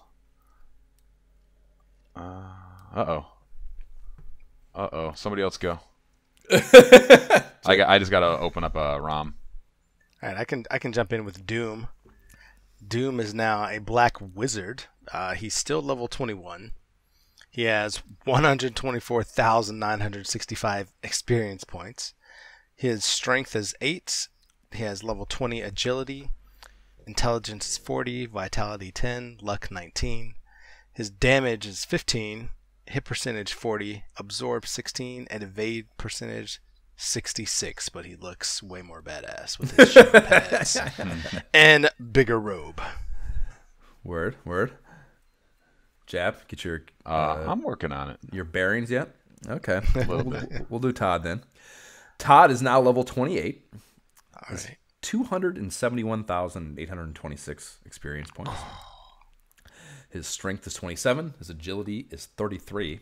His intelligence is 20. Vitality 17. Luck is 42. And nothing but 7s at the crafts table for this dude. And his damage is at 35 now. His hit percentage is 94, which if it were really a percentage, that's pretty much automatic. Yeah. And the absorb is 34, and evade is 79 now. 79, holy shit. Yeah. Wow. So yeah, they're being able to change all those, like this, the high level I have them at, paired with now the actual real equipment has really changed the skill. Yeah, that right hand column of numbers has really took a jump since last time. Mostly because of equipment more so than actual development character wise. Wow, so you're still 7 levels higher than me. Wow. Yep. Okay. Yeah, what was trying to keep that in mind as I compare your stats to mine. I'm like, wow, you're so much more. But I'm like, well, you are also 28 and I'm 21. Yeah, I see. Yeah, another fucking 50% higher. Yeah. What was your question, Jeff? Okay, no, I was going to ask what your level Todd was, but I heard now that he's 28. So I finally got the stats for Jab pulled up if you guys are interested in that kind of shit. Of course. Jab, the now knight, is level 22, and he has 145,786 experience points.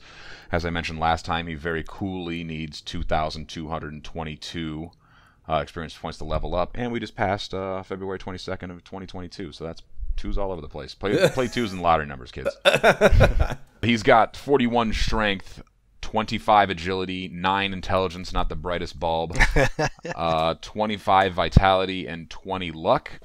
He's swinging 43 damage, 88 hit percentage, and he's absorbing 51 and evading 30. Okay. The evasion is funny low to me. I think the steel armor doesn't do great things for your evade, but like when you get hit, it's just 1 damage. Meaningless, right? Yeah. Which is cool, because it should be heavy and you should be hard. It should be harder for you to evade things for sure. So yeah, I mean that armor makes me money every time he gets hit. Yeah. And when I'm not spending money on, not that I have a problem with money, but when I'm not spending money on heal potions, that's making me money. Yep. No question. Word. Okay, so I guess quickly figuring out what we're going to do next. It's kind of, the chapter structure. Actually, you know what? I was thinking it would just be the next chapter moving forward, but really, I mean, what's your perspective on this, Jab? Do we want? Because the next chapter is it's labeled the Sea Shrine here, and without even getting into the pages like we're supposed to avoid. I'm guessing it's all on the water, or the water elemental rather, and then the last one, the air elemental. Obviously, that only leaves 1 chapter for the air elemental and the end game run, however intense that might be. So, do you think that we should be breaking up the air elemental phase of the story and the end of the game, or is that an appropriately sized thing to group together? Not particularly. I would say that we should do Sea Shrine. So we should do the next elemental, and then the next elemental, and then the end game. Okay, so 3 more episodes. Okay. 3 more is what I'm thinking. Okay. Yeah, because the end game is a bit of a slog. Okay. It's not just like you walk to the final boss and then beat him and then it's over. It's a bit more than that. So yeah, I was definitely thinking that the chapters would determine that, and yeah, I was sitting here and really thinking about what that meant. Cool. All right. So then the next stopping point will be the water elemental. That's pretty clear cut. And we will hit that in the next episode. And you can subscribe to the pod on the platform provided whatever dumbest company that shows up your pottery. Please rate and leave positive shit for the pod on whatever platform you do listen to the nonsense on. The website for the pod is nyehentertainment.com/ISOHpod. You can email us directly at isohpodcast@gmail.com. You can follow the pod and banter with us on the Facebook page, Instagram, or the subreddit, and talk shit to us about our gameplay videos on the YouTube. Links to all that shit will be in the show notes. We don't have a Patreon, but if you like giving money to the things the podcasters tell you to and would like to do so at our direction, the Able Gamers Foundation creates custom gaming rigs for gamers with disabilities. That's cool as fuck. I think my voice is cracked. Able Gamers is where you can find them, and there are t-shirts on the website. They're dope. I'm wearing one, and proceeds on those after pod expenses go to Able Gamers. Jab, what are your socials? I'm an idiot, so you shouldn't want to hear the things I have to say anyways, so I don't have any, and neither should you. Jay? Gentleman JB without the second E is my gamer tag. Pretty much all over the place. Instagram, Facebook. Yeah. And you can find me on Twitter at Josh Folan, on Instagram at MyShiftKeyIsBroke. My Oculus tag is MyShiftKeyIsBroke. And I promise you I won't be talking about World War III at all on any of those. Okay, bye. Bye. All right, see ya.